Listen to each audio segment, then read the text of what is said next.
من يهده الله فلا مضل له ومن يضلله فلا هادي له ونشهد أن لا إله إلا الله وحده لا شريك له ونشهد أن محمدا عبده ورسوله أرسله بالهدى ودين الحق ليظهره على الدين كله ولو كره المشركون. اللهم صل على محمد وعلى آل محمد كما صليت على إبراهيم وعلى آل إبراهيم وبارك على محمد وعلى آل محمد كما باركت على إبراهيم وعلى آل إبراهيم في العالمين إنك حميد مجيد. اللهم رب اشرح لي صدري ويسر لي أمري واحلل عقدة من لساني يفقه قولي وما توفيقي إلا بالله عليه توكلت وإليه أنيب. أعوذ بالله من الشيطان الرجيم. بسم الله الرحمن الرحيم.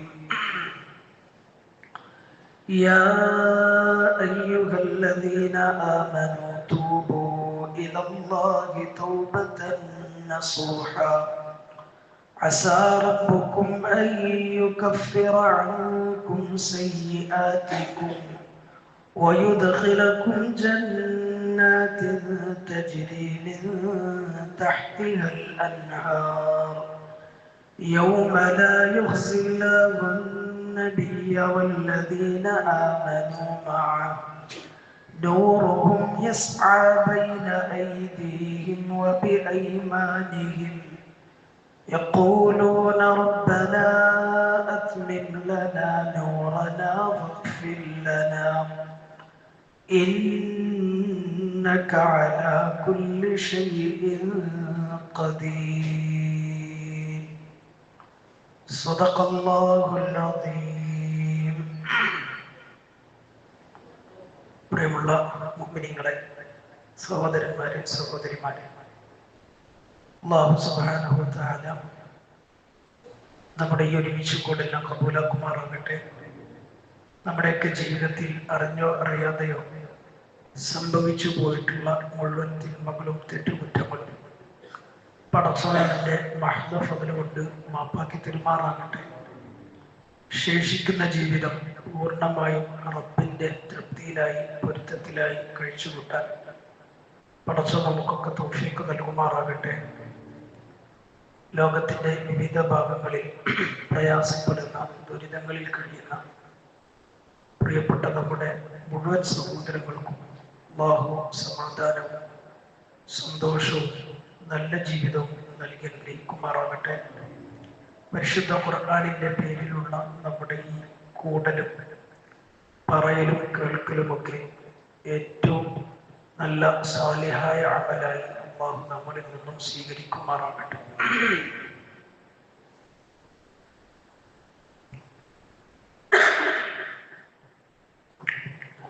നമ്മള് നിലവില് സൂറത്ത് അംബിയ ആണ് വിശദീകരിച്ചുകൊണ്ടിരിക്കുന്നത്. 73 ആയത്തുകൾ പൂർത്തിയായി. ഇന്ന് തഫ്സീർ കൊണ്ടുവന്നിട്ടില്ല. വന്നേക്കാൻ 2-3 ആൾക്കാർ ചോദിച്ചിരുന്ന തഫ്സീർ ഇല്ലാത്തത്. ഇത്രയും ദിവസം എല്ലാ ആഴ്ചയും നമ്മൾ ഖുർആന്റെ വിശദീകരണങ്ങളാണ് നടത്തിയത്. ഇന്ന് തഫ്സീർ മനഃപൂർവ്വം കൊണ്ടുവരാതിരുന്നതാണ്. പരിശുദ്ധ റമദാൻ നമ്മളിലേക്ക് വളരെ അടുത്തിരിക്കുകയാണ്. ഇനി ഒരാഴ്ച കഷ്ടിച്ചു റമദാൻ പടിവാതിലിൽ എത്തി നിൽക്കുകയാണ്. അല്ലാഹു തആല നമുക്ക് നന്നായി ഒരുങ്ങാനുള്ള തൗഫീഖ് നൽകുമാറാകട്ടെ. റമദാൻ വരുമ്പോൾ ചില ആളുകൾക്ക് ഭയങ്കര വെറുപ്പാണ്. അല്ലെങ്കിൽ ഒരു മടുപ്പാണ്. റമദാൻ ഒരു മാസം പകലായാലും രാത്രിയായാലും മറ്റ് മാസങ്ങളെ അപേക്ഷിച്ച് കുറച്ച് റിസ്ക്കാണ്, ബുദ്ധിമുട്ടാണ്. പകല് മുഴുവൻ നോമ്പെടുക്കണം, രാത്രി ദീർഘമായി നിന്ന് നിസ്കരിക്കണം, അതിൻ്റെ ഇടയിൽ ഖുർആനിന്റെ തിലാവത്ത് ഓതണം, മറ്റ് അമലുകളൊക്കെ ചെയ്യാൻ. അതുകൊണ്ട് 11 മാസങ്ങളിലുള്ളതുപോലെയല്ല റമദാനാകുന്ന ഒരു മാസത്തിൽ സിസ്റ്റം മൊത്തം മാറും, തർത്തീവ് മാറും, ജീവിതത്തിന്റെ ശൈലിയൊക്കെ മാറും. ആ മാറ്റം ചില ആളുകൾക്ക് വലിയ രസമുണ്ടാവില്ല. അതുകൊണ്ട് റമദാനിനെ ഒരുതരം വെറുപ്പോടുകൂടി കാണുന്ന ആൾക്കാരാണ്. റമദാൻ വരാനായി, എത്താനായി എന്ന് കേൾക്കുമ്പോൾ ഒരുതരം മടുപ്പ്. അത് നാവ് കൊണ്ട് പുറത്ത് പറഞ്ഞില്ലെങ്കിലും മനസ്സുകൊണ്ട് അങ്ങനെ ചിന്തിക്കുന്ന ആൾക്കാരാണ്. പ്രത്യേകിച്ച് ജീവിതത്തിൽ ഇതുവരെ ഇങ്ങനെ പുലർത്തിപ്പോരുന്ന കുറെ ശീലങ്ങളുണ്ട്, അതൊക്കെ മാറ്റാൻ കഴിയാത്ത ചില ആൾക്കാരുണ്ട്. ഉദാഹരണത്തിന് നന്നായി ബീഡി വലിക്കുന്ന, പുകവലിക്കുന്ന കുറെ ആൾക്കാർ നോമ്പറ്റാൽ പിന്നെ അത് പാടില്ലല്ലോ. അപ്പൊ പിന്നെ നോമ്പ് നോറ്റില്ലെങ്കിൽ പറ്റുന്നതാണ് അതിൻ്റെ അർത്ഥം. നോമ്പ് നോറ്റാൽ പാടില്ല എന്ന് പറയുമ്പോൾ ചില ആൾക്കാർ ചിന്തിക്കും, നോമ്പ് ഇല്ലെങ്കിൽ പിന്നെ കുഴപ്പമില്ല. അങ്ങനെയാണോ? പുകവലി ഹറാമാണ്. ഒട്ടുമിക്ക ഭൂരിപക്ഷ പണ്ഡിതന്മാരുടെയും പ്രബലമായ അഭിപ്രായം, തീരുമാനം വെച്ച് നോക്കുമ്പോൾ പുകവലി ഹറാമാണ്. അതുകൊണ്ട് പ്രത്യേകിച്ച് ഗുണമൊന്നുമില്ലല്ലോ. എന്ത് നേട്ടാ കിട്ടുന്നത്? സാമ്പത്തിക നഷ്ടം, സമയനഷ്ടം, ആരോഗ്യ നഷ്ടം. ഈ 3 നഷ്ടങ്ങളും ഇതുകൊണ്ടുണ്ടാകുന്നില്ല. വേറെയും ചില നഷ്ടങ്ങളുണ്ട്, നമ്മളത് ചിന്തിക്കാറില്ല. കുടുംബജീവിതത്തിന്റെ രസം നഷ്ടപ്പെടും, ആളുകളുമായിട്ടുള്ള വ്യക്തിബന്ധത്തിന്റെ രസം നഷ്ടപ്പെടും. അതൊരു പ്രത്യേകമായ അവസ്ഥയിലേക്ക് നമ്മളെ ജീവിതത്തെ കൊണ്ടുപോകും. അള്ളാഹു സൂക്ഷിക്കാൻ തൗഫീഖ് നൽകുമാറാണ്. ഞാനൊരു ഉദാഹരണം പറഞ്ഞതാണ്. അപ്പോ ഇതിങ്ങനെ വലിച്ചു നന്നായി ഉപയോഗിച്ചു ശീലമുള്ള ആൾക്കാർ നോമ്പാകുമ്പോ പിന്നെ വല്ലാതെ വലിക്കാൻ പറ്റൂല, പ്രയാസം. ഇടവേള ഇട്ട് കൃത്യമായ സമയം വെച്ച് വലിക്കുന്ന ആൾക്കാരുണ്ട്. അവർക്ക് സുബൈക്ക് നോമ്പ് പറ്റാൻ പിന്നെ മഗ്രിബ് വരെ ഇത് തൊടാൻ പറ്റില്ലല്ലോ. അപ്പൊ അതൊക്കെ ഇങ്ങനെ ആലോചിച്ചിട്ട് ഭയങ്കരമായി പ്രയാസപ്പെടുന്ന ആൾക്കാരുണ്ട്. ഇനി അതൊന്നും ഇല്ലാത്ത ചില ആളുകൾ ഭക്ഷണം ഒഴിവാക്കാൻ കഴിയില്ല, തീറ്റയും കൂടി ഒഴിവാക്കാൻ കഴിയില്ല, റിസ്ക് എടുക്കാൻ കഴിയില്ല. അതുകൊണ്ട് പുറത്ത് ആൾക്കാരുടെ ഇടയിലൊക്കെ നോമ്പുകാരാണെങ്കിലും ഉള്ളിൽ നോമ്പ് നിൽക്കാത്ത ഒരുപാട് ആൾക്കാരുടെ കൂട്ടത്തിലുണ്ടാവും. അപ്പൊ ഈ റമദാൻ വരുന്നതിനെ ചില ആൾക്കാർ വെറുപ്പോടെ കാണുക, ഒരുതരം മടുപ്പോടെ കാണുക. ഇതൊന്ന് തീർന്നു കിട്ടിയിരുന്നെങ്കിൽ ആഗ്രഹിക്കും. റമദാന്റെ ഓരോ ദിവസവും ഇങ്ങനെ പോകുന്തോറും ആവേശം വരും. അവസാനത്തെ പെരുന്നാളൊക്കെ ആകുമ്പോൾ അത് റമദാൻ അവസാനത്തെത്തി 29-ാം രാവിന്റെ അന്ന് മാസം കാണുന്നത് പ്രതീക്ഷിച്ച് നിൽക്കുന്ന ഒരു സമയമുണ്ട്.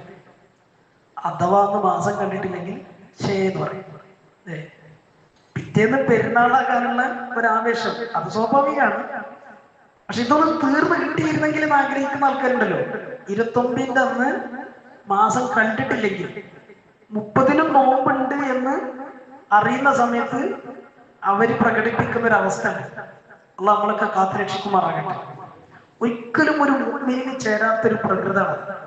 ഒരു മുഅ്മിനെ സംബന്ധിച്ചിടത്തോളം ശരിക്കും ആലോചിച്ച് നോക്കിയാൽ 11 മാസം നമ്മൾ നന്നായി തിന്നു, കുടിച്ചു, നന്നായി സുഖിച്ചു, കിടന്നുറങ്ങി, ശരീരത്തിന്റെയും മനസ്സിന്റെയും ഒക്കെ ആവശ്യങ്ങള് നമുക്ക് വേണ്ട പോലെ പൂർത്തിയാക്കി. ഒരു മാസം ഒന്ന് മെനക്കെട്ട് പണിയെടുക്കാൻ വേണ്ടിയിട്ട് അള്ളാഹു നമ്മുടെ മുമ്പിൽ തരിക. യഥാർത്ഥത്തിൽ അതൊരു വലിയ ഓഫറാണ്.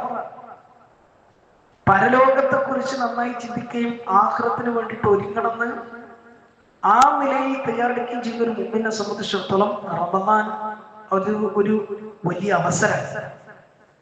അതുകൊണ്ട് ഒരു മുഅ്മിൻ ഏറ്റവും നന്നായി മെനക്കെടുന്നത്, പണിയെടുക്കുന്നത്, അധ്വാനിക്കുന്നത്, ഉറക്കമൊഴിക്കുന്നത്, വിശപ്പും ദാഹവും സഹിക്കുന്നത്, ശരീരത്തിന്റെയും മനസ്സിന്റെയും ഇച്ഛകളെ മാറ്റി നിർത്തി ശരീരത്തിന്റെ ഇച്ഛകളോട് പടപൊരുതുന്നത് ഈ റമദാൻ മാസത്തിലായിരിക്കും. അതുകൊണ്ട് ആഗ്രഹത്തോടെ ആവേശത്തോടെ കാത്തിരിക്കും ഒരു മുഅ്മിൻ. ഇത് മുഅ്മിനിന് മാത്രമേ കഴിയുള്ളൂ. മുഅ്മിനെ അല്ലാത്തവരൊക്കെ നമ്മൾ നേരത്തെ പറഞ്ഞ മാതിരി ദിവസം ഇങ്ങനെ മുന്നോട്ട് പോകും തോറും ഒരു തരം മടി, അലസത, ഒരു തരം വെറുപ്പ്, അകൽച്ച വരും. അതിനി നാട്ടുകാരും നാടും ഒക്കെ നോമ്പ് നോൽക്കാണ്, എല്ലാവരും നിസ്കരിക്കാണ്, എല്ലാവരും ഭക്ഷണമൊക്കെ ഒഴിവാക്കി അള്ളാഹ്ക്ക് വേണ്ടി ത്യാഗം ചെയ്യാം. അതുകൊണ്ട് ഞാൻ മാത്രം മാറി നിന്നാൽ ശരിയാകൂലല്ലോ എന്നൊക്കെ ചിന്തിച്ചിട്ട് കൂടെ കൂടുന്ന ആൾക്കാരുണ്ട്. അങ്ങനെ ആഗ്രഹം നമ്മൾ ഒരിക്കലും. നമുക്ക് ജീവിതത്തിൽ കിട്ടുന്ന ഏറ്റവും നല്ല ഒരു അസുലഭ സന്ദർഭം, ഒരു അവസരം അള്ളാഹു നമ്മളെ മുമ്പിൽ തരികയാണ്.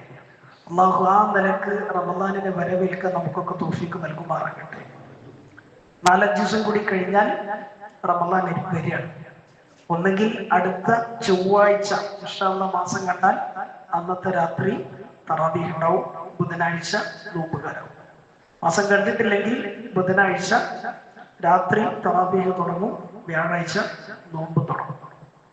അല്ലാഹു തആല ഏറ്റവും നല്ല നിലയിൽ റമദാനിനെ വരവേൽക്കാൻ നമുക്കൊക്കെ തൗഫീഖ് നൽകി അനുഗ്രഹിക്കുമാറാകണം. അപ്പൊ ഒരാഴ്ചയൊന്നും കഷ്ടിച്ച് ഒരാഴ്ച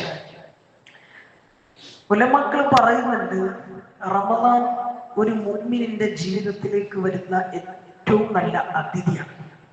റമദാൻ അതിഥിയാണ്. അതിഥി നമ്മളിലേക്ക് വരുമ്പോ നമ്മൾ ആരാവും? ആതിഥേയരോ? അതിഥി വിരുന്നുകാരൻ. ആ വിരുന്നുകാരനെ സ്വീകരിക്കുന്ന ആൾക്കാണ് എന്ത് പറയാം? ആതിഥേയൻ എന്ന് പറയാം. ഇരിക്കുന്ന നമ്മളൊക്കെ ആതിഥേയരാണ്. റമദാനിനെ സ്വീകരിക്കേണ്ട ആൾക്കാരുണ്ട്. സാധാരണഗതിയിൽ 2 രൂപത്തിലാണ് നമ്മൾ അതിഥിയെ സ്വീകരിക്കാറുള്ളത്. 2 രൂപത്തിലാണ് അതിഥിയെ സ്വീകരിക്കാറുള്ളത്.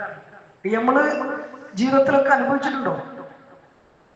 വേണ്ടപ്പെട്ട അതിഥിയാണ് വരുന്നത് എന്ന് ആദ്യമേ മനസ്സിലാക്കി നമുക്ക് ജീവിതത്തിൽ ഏറ്റവും പ്രിയപ്പെട്ട, ഏറ്റവും വേണ്ടപ്പെട്ട ഒരു വിശിഷ്ട അതിഥിയാണ് വരുന്നത് എന്ന് നമ്മൾ നേരത്തെ മുൻകണ്ട് മനസ്സിലാക്കി അതിനു വേണ്ടിയിട്ട് എല്ലാ തയ്യാറെടുപ്പും നടത്തുന്ന ഒരു രീതിയുണ്ട്. വീടൊക്കെ വൃത്തിയാക്കി അതിഥിക്ക് പാർക്കാൻ വേണ്ടിയിട്ട് റൂമൊക്കെ ശരിയാക്കി ഏറ്റവും നല്ല സ്വീകരണം ഒരുക്കാൻ വേണ്ടിയിട്ട് എന്തെല്ലാം ചെയ്യാൻ പറ്റുമൊക്കെ ചെയ്യും. ഏറ്റവും നല്ല വിശിഷ്ടമായ ഭക്ഷണങ്ങൾ ഉണ്ടാക്കി, നല്ല പാനീയങ്ങൾ തയ്യാറാക്കി, അതിഥിക്ക് ഇരിക്കാനും കിടക്കാനും കുളിക്കാനും എല്ലാത്തിനും ഏറ്റവും നല്ല സാധനങ്ങൾ നമ്മൾ വെക്കുക. ഏറ്റവും നല്ല, അതുവരെ വീട്ടില് ഒരു പക്ഷെ നമ്മളൊന്നും കണ്ടിട്ടില്ലാത്ത, ഉപയോഗിച്ചിട്ടില്ലാത്ത അലമറിന്റെ ഉള്ളില് എടുത്തു വെച്ച, സൂക്ഷിച്ചു വെച്ച സാധനങ്ങളായിരിക്കും ഈ അതിഥിയെ സ്വീകരിക്കാനും സൽക്കരിക്കാനും വേണ്ടിയിട്ട് വീട്ടിലുള്ള ആൾക്കാർ എടുക്കുക. അപ്പൊ ഈ അതിഥി വരുന്നുണ്ട് എന്ന് ആദ്യം അറിഞ്ഞിട്ട് നമ്മൾ തയ്യാറാവണം. എല്ലാ നിലക്കും തയ്യാറായി അതിഥി വരുന്നതിന്റെ മുമ്പേ വീടിന്റെ പൂമുഖവാതിലൊക്കെ തുറന്നിട്ട് ഗേറ്റൊക്കെ തുറന്ന് അതിഥി വരുന്നതിന്റെ മുമ്പേ അതിഥിയെ നമ്മൾ പ്രതീക്ഷയോടെ കാത്തിരിക്കണം. ആ അതിഥി ഇങ്ങനെ വരുന്നു, അതിഥിയുടെ വാഹനത്തെ നമ്മൾ സ്വീകരിക്കണം. വീട്ടുമുറ്റത്തെത്തി വാഹനത്തിന്റെ ഡോറ് നമ്മളെ കൊണ്ടാവുമെങ്കിൽ നമ്മൾ തന്നെ എന്തെയും തുറന്നു കൊടുക്കും. എന്നിട്ട് അതിഥിയെ കൈ പിടിച്ച് സ്വീകരിച്ച് സലാം കൊടുത്ത് വാനക്കൊക്കെ ചെയ്ത് ഏറ്റവും നല്ല നിലയിൽ പ്രതീക്ഷയോടെ നമ്മൾ ഏറ്റവും നല്ല സ്വീകരണം കൊടുത്ത് അതിഥിയെ ഉള്ളിലേക്ക് കയറ്റും. എന്നിട്ട് ആവശ്യമുള്ളതൊക്കെ പൂർത്തിയാക്കി കൊടുക്കും. ആ ഒരു രീതിയിൽ നമുക്കും മനസ്സ് അറിയും, വന്ന അതിഥിക്കും എന്തെയും മനസ്സ് പറയും. കാരണം എവിടെയും ഒരു തട്ടിത്തടസ്സമില്ല, ബുദ്ധിമുട്ടില്ല, പ്രയാസമില്ല. എന്നെ സ്വീകരിക്കാൻ വേണ്ടിയിട്ട് ഇയാൾ നന്നായി ഒരുങ്ങിക്കണം എന്നുള്ളത് ഈ വന്ന ആൾക്ക് മനസ്സിലാവും, അതിഥിക്ക് മനസ്സിലാവും. അതുകൊണ്ട് അതിഥിക്ക് ഭയങ്കര സന്തോഷമായിരിക്കും, സ്വീകരിച്ച ആതിഥേയനും ഭയങ്കര സന്തോഷമായിരിക്കും. ഇത് സ്വീകരിക്കുന്നതിന്റെ ഒരു രൂപമാണ്. ഏറ്റവും പ്രിയപ്പെട്ട അതിഥികളെ നമ്മൾ നേരത്തെ സ്വീകരിക്കാൻ വേണ്ടി തയ്യാറെടുക്കുന്നതിന്റെ ഒരു രൂപം. വേറൊരു രൂപം നമ്മളിങ്ങനെ കൊളർക്കാതെ ശ്രദ്ധിക്കാതെ പെരന്റെ ഒത്ത് ഇരിക്കുന്ന സമയത്ത് പെട്ടെന്ന് വാതിലിൽ മുട്ട് വെക്കും. നമ്മൾ തീരെ ചെയ്തിട്ടുണ്ടാവില്ല, പ്രതീക്ഷിച്ചിട്ടേ ഉണ്ടാവില്ല, ചിന്തിച്ചിട്ടേ ഉണ്ടാവില്ല. നമ്മള് പെരന്റെ ഒത്ത് എന്തോ ഒരു ഹാൻഡ് ഇരിക്കുകയാണ്, അല്ലെങ്കിൽ എറപ്പുറത്ത് പണിയെടുക്കുകയാണ്. ആ പണിയെടുക്കണ നേരത്തെ ഇരിക്കും പെട്ടെന്ന് വാതിലിന് മുട്ട് വെക്കുക. പെണ്ണുങ്ങൾ വന്നിട്ട് ഇങ്ങനെ ജനൽക്കൂടെ നോക്കിയിട്ട് ആരോ വന്നിക്കണെന്ന് പറയുമ്പോ പിന്നെ നമ്മളൊന്ന് വരും. ആ വന്നപാടെ വാതിൽ തുറക്കാതെ നമ്മളും തന്നെ എന്ത് ചെയ്യും, ഒന്നെങ്കിൽ ജനലിന്റെ ഉള്ളിൽ കൂടെ നോക്കും, അല്ലെങ്കിൽ എറാപ്പുറത്ത് കൂടെ വന്നിട്ട് വന്ന ആള് കാണാത്ത രൂപത്തിൽ എന്ത് ചെയ്യും, ആളെ നോക്കും. വന്ന അതിഥിന്റെ വലിപ്പം മനസ്സിലാവുമ്പോൾ നമ്മളൊരു ബേജാറായി. ഏറ്റവും നന്നായി സ്വീകരിക്കേണ്ട ഒരു അതിഥിയാണ് അപ്രതീക്ഷിതമായി പെട്ടെന്ന് മുന്നറിയിപ്പില്ലാതെ വന്നതെങ്കിൽ അത് പിന്നെ നമ്മളെ പ്രകടനത്തിലും നമ്മളെ സംസാരത്തിലും പെരുമാറ്റത്തിലും ഒക്കെ എന്ത് ചെയ്യും, അത് കാണാൻ കഴിയും. പിന്നെ ഉള്ള കുപ്പായം തുണിയൊക്കെ എടുത്തിട്ട് നേരെ അകത്തോടി പിന്നെ വാതിൽ തുറന്ന് അതിഥിയെ സ്വീകരിക്കുന്ന ഒരു രംഗമുണ്ട്. അതൊരു വെപ്രാളാണ്, ഒരു ബേജാറാകലാണ്. നമ്മള് ഉള്ളതുപോലെയൊക്കെ എന്തെയും സ്വീകരിക്കാൻ വേണ്ടിയിട്ട് നമ്മൾ വ്യഗ്രതപ്പെടും, നമ്മൾ ധൃതി കാണിക്കും. അതിന്റെ കൈ പിടിച്ചിട്ട് അകത്ത് കയറ്റിട്ട് നിങ്ങൾ ഇവിടെ ഇരിക്കട്ടോ എന്നൊക്കെ പറയും. ഇരിക്കട്ടോ എന്ന് പറഞ്ഞ് സീറ്റ് കാണിക്കുമ്പോഴേക്കാരം അവിടെ ഇവിടെയൊക്കെ ആകെ അലങ്കോലായിട്ടുണ്ടാവും. അതൊന്നും വൃത്തിയാക്കിയിട്ടുണ്ടാവില്ല, നമ്മൾ പ്രതീക്ഷിക്കണില്ലല്ലോ. ഇത് നമ്മളൊരു വെറുതെ സങ്കല്പം പറയില്ല. നമ്മളൊക്കെ വീടുകളിൽ നമ്മളല്ലെങ്കിൽ നമ്മളെ ഭാര്യമാര് നന്നായിട്ട് എന്ത് ചെയ്തിട്ടുണ്ടാവും, അനുഭവിച്ചിട്ടുണ്ടാവും. അതിഥി എത്താൻ വേണ്ടിയിട്ട് സ്വീകരണ മുറിയിലൊക്കെ കൊണ്ടുവരുമ്പോഴാണ് സ്വീകരണ മുറി വൃത്തിയാക്കിയിട്ടില്ലല്ലോ എന്ന് ചിന്തിക്കുക. അപ്പൊ ആ സമയത്ത് വെപ്രാളപ്പെടലുണ്ട്. അത് കഴിഞ്ഞിട്ട് പിന്നെ അടുക്കളയൊക്കെ റോട്ടുണ്ട്. വന്നാക്ക് വെള്ളം കൊടുക്കണം, നല്ല വെള്ളം കൊടുക്കണം. നല്ല വെള്ളം കൊടുക്കണമെങ്കിൽ കലക്കാൻ എന്തെങ്കിലും ഉണ്ടോ, വെള്ളം ഉണ്ടാക്കാനുള്ള വിഭവം ഉണ്ടോ എന്ന് നോക്കും. ആ സമയത്താണ് അതില്ല, ഇതില്ല, പഞ്ചാരല്ല, നാരങ്ങല്ല, അങ്ങനെയല്ല അങ്ങനെയല്ല എന്നുള്ള പരാതി നിൽക്കുക. ആ സമയത്ത് വീണ്ടും ഒരു വെപ്രാളുണ്ട്. മക്കളെ വിളിച്ചിട്ട് ഒന്നെങ്കിൽ പീടിയേക്ക് പറഞ്ഞേക്കും എറാപുറത്തും കൂടെ, അല്ലെങ്കിൽ നേരെ അയൽവക്കത്തേക്ക് പറഞ്ഞേക്കും, അവിടുന്ന് വായ്പ വാങ്ങാനുണ്ടോ നോക്കും. എന്നിട്ട് അതൊക്കെ കൂടി കൊണ്ടുവന്നിട്ട് ഇതൊക്കെ കൂടി കലക്കിയിട്ട് കൊണ്ടുവരില്ല. അത്യാവശ്യം സമയമായിട്ടുണ്ടാവും. അപ്പൊ തന്നെ അതിഥിക്ക് മനസ്സിലാവുന്നത് എന്റെ വരവ് അത്ര ശരിയായില്ല, എന്നെ കൊണ്ട് ഇയാളാകെ ഇടങ്ങേറിയിക്കുന്നത്. അതിഥി എന്നെ ചോദിക്കും, ബുദ്ധിമുട്ടിയില്ലേ, ഒരാകെ പ്രയാസമായില്ലേന്ന് വന്ന അതിഥി എന്നെ എന്ത് ചെയ്യും, അങ്ങനെ ചോദിക്കലുണ്ട്. ഭയങ്കര ഒരു മനപ്രയാസാണ്, ബുദ്ധിമുട്ടാണ്. വന്ന ആർക്കും പ്രയാസാണ്, സ്വീകരിച്ച നമുക്കും പ്രയാസമാണ്. ഈ രണ്ട് രൂപത്തിൽ നമ്മൾ അതിഥികൾ എന്ത് ചെയ്യുന്നുണ്ട്, സ്വീകരിക്കണം. പരിശുദ്ധമായ റമളാൻ വരിക, ഇതിനൊരാഴ്ച കഷ്ടിച്ചു. ഈ റമളാനിനെ, വരുന്ന റമളാനിനെ ഈ രണ്ട് രൂപത്തിൽ ഏതെങ്കിലും ഒന്ന് നമ്മൾ സെലക്ട് ചെയ്യുക. ഏതെങ്കിലും ഒന്ന് സെലക്ട് ചെയ്യുക. നമ്മളിപ്പോ തന്നെ ചിന്തിക്കും, ഞാൻ ഏത് രൂപത്തിലാണ് റമളാനിനെ വരവേൽക്കാൻ മനസ്സുകൊണ്ട് കാത്തിരിക്കുന്നത്. ആദ്യം പറഞ്ഞ ആതിഥേയത്തിന്റെ ഏറ്റവും നല്ല പൂർണ്ണമായ രീതിയിൽ റമളാനിനെ വരവേൽക്കാൻ എന്നെ കൊണ്ട് സാധിക്കും. ഇനി അതല്ല, പെട്ടെന്ന് റമളാൻ വന്നിട്ട് വാതിൽ മുട്ടി ഞാൻ വന്നിട്ടോ എന്ന് റമളാൻ വന്ന് അറിയിച്ചതിന് ശേഷം കണ്ണു തുറക്കുന്ന ഒരു സ്വഭാവമുണ്ട്. അങ്ങനെയാണോ നമ്മൾ ഉണ്ടാവുക എന്ന് ശരിക്കും നമ്മൾ ചിന്തിക്കും. ആദ്യം പറഞ്ഞവരുടെ കൂട്ടത്തിലാകണം നമ്മൾ ഉണ്ടാകേണ്ടത്. നമ്മളിപ്പോഴും തയ്യാറായി, ഇനി സമയമുണ്ട്. ഇനി എന്തുണ്ട്, സമയം. ഒരാഴ്ച കൊണ്ട് മനസ്സ് ശുദ്ധിയാക്കണം, ശരീരം ശുദ്ധിയാക്കണം. മൊത്തത്തിലൊരു തയ്യാറെടുപ്പ് വേണം. തയ്യാറെടുപ്പ് നമ്മളൊക്കെ നടത്തുന്നുണ്ട്. അതിന് നമ്മുടെ നാട്ടിൽ സാധാരണ പറയുന്നത് നനച്ചുകുളി എന്നാണെന്നെങ്കിൽ, അല്ലെങ്കിൽ നോമ്പും പണി എന്ന് പറയും അല്ലെ. നോമ്പും പണി അല്ലെങ്കിൽ നനച്ചുകുളി. നമ്മളെ പെരിയിലൊക്കെ പെണ്ണുങ്ങൾ ജോറുമാറായി എടുക്കുന്ന ഒരു പൊടിയാണ്. നോമ്പ് വരുന്നതിന് മുമ്പ് മൊത്തത്തിൽ ഒരു തട്ടിക്കോട്ടെ, മൊത്തത്തിൽ ഒരു തട്ടി. നോമ്പ് പണി എന്നാണ് നമ്മുടെ നാട്ടിൽ പറയും. ചില നാടുകളിലൊക്കെ അതിന് നനച്ചുകുളി എന്നാണ് പറയുന്നത്. രണ്ടായിരുന്നാലും നോമ്പ് വരുന്നതിന്റെ മുമ്പ് നമ്മൾ ചെയ്യുന്ന ഒരു രീതിയാണ്. വീടും പരിസരവും, ഇപ്പുറത്ത് പള്ളിയും പരിസരവും ഒക്കെ എന്തെയും മൊത്തത്തിലൊന്ന് വൃത്തിയാക്കി ശുദ്ധിയാക്കി റെഡിയാക്കി വെക്കും. വീട്ടില് പെണ്ണുങ്ങളും പള്ളിയില് ആണുങ്ങളും കടന്നു മറിയുന്ന ഒരു രംഗമുണ്ട്. അതിന് നമ്മൾ നോമ്പ് പണി എന്ന് പറയും, അല്ലെങ്കിൽ നനച്ചുകുളി എന്ന് പറയും. ഇത് നമ്മൾ ചെയ്യുന്നുണ്ട്. ഇത് നല്ല കാര്യമാണ്. റമളാനിനോട് നമുക്ക് മാനസികമായ ഒരു അടുപ്പവും മുഹബത്തൊക്കെ ഉള്ളതുകൊണ്ടാണല്ലോ നമ്മൾ അങ്ങനെ ചെയ്യാൻ മനസ്സ് കളിക്കുന്നത്. അതുപോലും ചിന്തിക്കാത്ത എത്ര ആൾക്കാരുണ്ടോ. അപ്പൊ നോമ്പ് പണി എടുക്കുക എന്നൊക്കെ പറഞ്ഞാൽ പ്രോത്സാഹിപ്പിക്കേണ്ട ഒരു കാര്യം തന്നെ. പക്ഷെ അത് ഭാഗ്യമായ ഒരു തയ്യാറെടുപ്പാണ്. പൂർണ്ണമായ രീതിയിലുള്ള ഒരു തയ്യാറെടുപ്പൊന്നും അല്ലത്, ഭാഗ്യമായ ഒരു തയ്യാറെടുപ്പാണ്. അതിന് വേണ്ടിയിട്ട് എന്ത് റിസ്ക് നമ്മൾ എടുക്കുന്നുണ്ട്. നമ്മള് പള്ളി വൃത്തിയാക്കാനാണെങ്കിൽ, പള്ളി പെയിന്റടിക്കാനാണെങ്കിൽ അതിനു വേണ്ടി പ്രത്യേകം ഫണ്ട് കണ്ടെത്തി ആൾക്കാരൊക്കെ കൂടി ആലോചിച്ച് മഷൂറ ചെയ്ത് അത് അങ്ങനെ ആക്കണം ഇങ്ങനെ ആക്കണം എന്നൊക്കെ എന്ത് ചെയ്തിട്ടുണ്ട് നമ്മൾ ആലോചിക്കണം. ഇപ്പൊ ഞാൻ നിൽക്കുന്ന പള്ളിയിൽ ഞായറാഴ്ച ക്ലീനിങ്ങിന് നമ്മള് മഷൂറ ചെയ്ത് സമയം തീരുമാനിച്ചു. ഞായറാഴ്ച വിഷാദ രാവിലെ ഫുൾ ക്ലീനിങ് ആണ്. അതിനെ നമ്മൾ നോമ്പ് പണിയെന്നാണ്. മറ്റു പല പള്ളികളിലും പെയിന്റൊക്കെ അടിച്ച് ഒക്കെ വൃത്തിയാക്കി. സ്ത്രീകൾ ഇതേമാതിരി നെട്ടോട്ടം പോയി. എന്റെ ഭാര്യ തന്നെ ഇവിടെ മഞ്ചേരിയിൽ വീട് മൊത്തം വൃത്തിയാക്കി ഒക്കെ ക്ലീൻ ആക്കിയതിനു ശേഷം 2 ദിവസം കഴിഞ്ഞപ്പോൾ പറഞ്ഞെങ്കിൽ താനൂർക്ക് പോകണം. വൈഫ് ഹൗസ് അവിടെ. അപ്പൊ താനൂർക്ക് പോകണം. നമ്മുടെ ഉമ്മറ്റൊക്കെയാണ്, വീട്ടിൽ വേറെ ആരും സഹായത്തിനില്ല. അപ്പൊ എന്താ ഇപ്പൊ പെട്ടെന്ന് പോകണ്ടെന്ന് വെച്ചപ്പോ അവിടെ നോമ്പ് പണിയെടുക്കാണ്. ഇവിടുത്തെ കഴിഞ്ഞിട്ട് അങ്ങോട്ടോട് ഞാൻ വേഗം കൊണ്ടാക്കി കൊടുത്തു. അവിടെ വൃത്തിയൊക്കെ ആക്കി എല്ലാം കഴിഞ്ഞപ്പോൾ ഒരിക്ക റാത്തായി. ഒരിക്കത് എടുത്താൽ എന്താ ഉള്ളൂ, ഒരിക്കൽ മനസ്സിൽ ഭയങ്കര റാത്തിട്ടുള്ളൂ. അപ്പൊ ഇത് നല്ല കാര്യം തന്നെയാണ്, നല്ലതാണ്. പക്ഷേ മനസ്സുകൊണ്ട് നനച്ചുള്ളി നമ്മൾ നടത്തിയിട്ടുണ്ടോ എന്നും ശരിക്കും ആലോചിക്കണം. മനസ്സുകൊണ്ട് ഒരു നനച്ചുള്ളി കൊണ്ട് നന്നായി നമുക്ക് തയ്യാറെടുക്കാൻ കഴിയും. മനസ്സ് ശുദ്ധാകണം, ഖൽബ് ശുദ്ധാകണം. റമളാൻ വരുമ്പോ തുറന്ന മനസ്സോടുകൂടി സ്വീകരിക്കാൻ കഴിയും. ആവേശത്തില് ആഗ്രഹത്തില് നമുക്ക് സ്വീകരിക്കാൻ കഴിയും. കൊണ്ട് നേരത്തെ പറഞ്ഞതുപോലെ എന്തെങ്കിലും ഒരു തരം മടുപ്പോ റമളാൻ വരുന്നതിന്റെ പേരിൽ ഒരു പ്രയാസോ ഇതുവരെ നമ്മുടെ മനസ്സുകളിൽ ഉണ്ടെങ്കിൽ അതൊക്കെ ഒന്ന് ഒഴിവാക്കി. അതൊരിക്കലും ഒരു മുഅ്മിനിന് ചേർന്നതല്ല, നിഫാഖിന്റെ അടയാളമാണ്.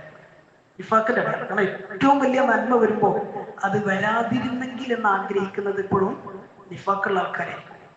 കാരണം അങ്ങനത്തെ ഏതെങ്കിലും തരത്തിലുള്ള ചിന്തകൾ ഉണ്ടെങ്കിൽ അതൊക്കെ നമ്മൾ ഒഴിവാക്കി. റമളാനിനെ എല്ലാ അർത്ഥത്തിലും നമുക്ക് പൂർണ്ണമായ നിലയിൽ സ്വീകരിക്കാനും സൽക്കരിക്കാനും തൗഫീഖ് കിട്ടണം. അള്ളാഹു അതിന് അവസരം തരട്ടെ. അതുകൊണ്ട് ഈ ഒരാഴ്ചയ്ക്കുള്ളിൽ ഞാൻ വിഷയം ഓർമ്മപ്പെടുത്തുന്നു.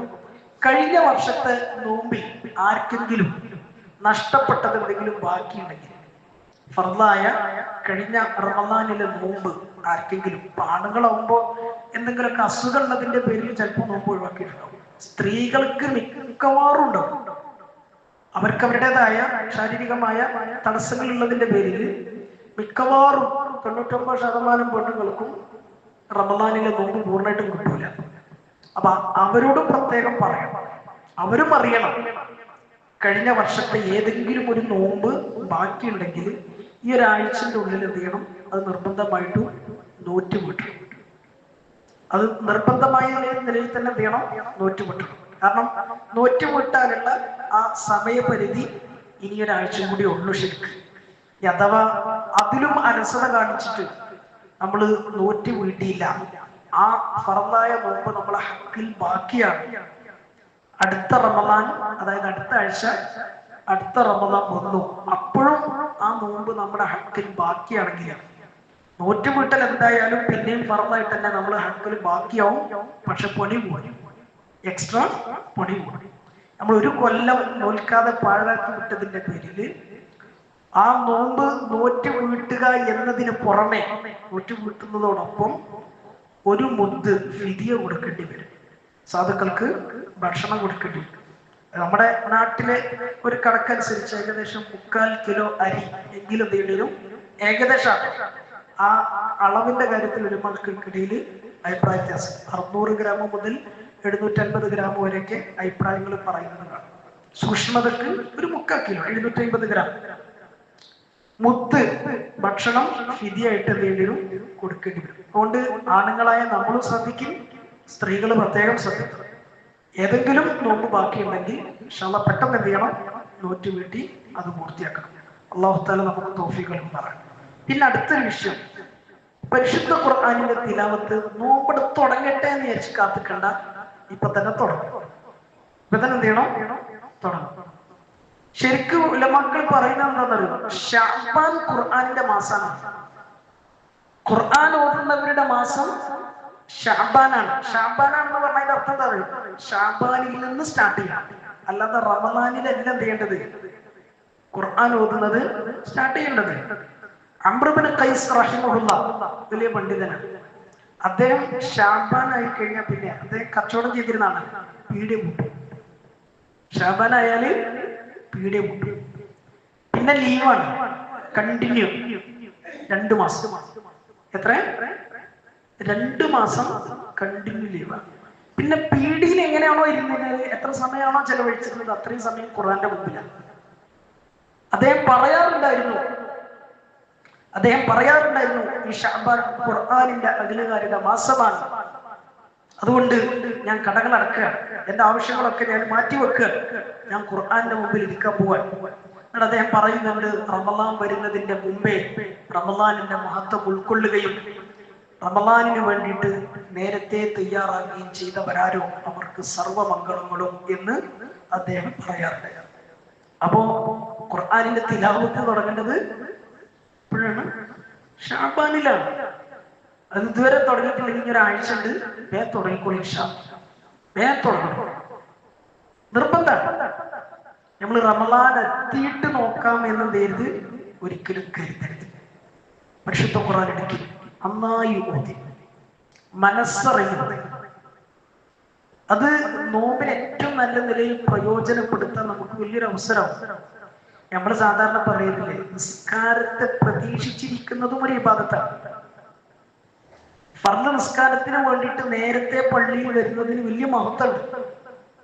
അങ്ങനെ വന്ന് സ്വഫിൽ നിസ്കാരത്തിന് വേണ്ടി ഇഖാമത്ത് കൊടുക്കുന്നതിനെ പ്രതീക്ഷിച്ചിരിക്കുന്ന ഒരാൾ, അയാള് ആ പ്രതീക്ഷിച്ചിരിക്കുന്നിടത്തോളം കാലം നിസ്കാരത്തിലെന്ന പോലെയാണെന്ന് റസൂലുള്ളാഹി സ്വല്ലല്ലാഹു അലൈഹി വസല്ലം തങ്ങൾ പറഞ്ഞു. അവ നിസ്കരിക്കുന്നതിന്റെ കൂലി കിട്ടണമായിരിക്കുമ്പോഴും എന്തിനാ അങ്ങനെ ഇരിക്കാൻ തങ്ങൾ പ്രേരിപ്പിച്ചെന്നറിയോ? എന്തിനാ പ്രേരിപ്പിച്ചത്? നിസ്കാരം അതിന്റെ കോലത്തിലും മട്ടത്തിലാകാനാണ്. നമ്മൾ മാനസികമായി ശാരീരികമായി നേരത്തെ തയ്യാറായി വന്ന് നിസ്കാരത്തെ പ്രതീക്ഷിച്ചിരിക്കുമ്പോ മൈൻഡിൽ നിസ്കാരം വരും, മനസ്സിൽ നിസ്കാരം കയറും.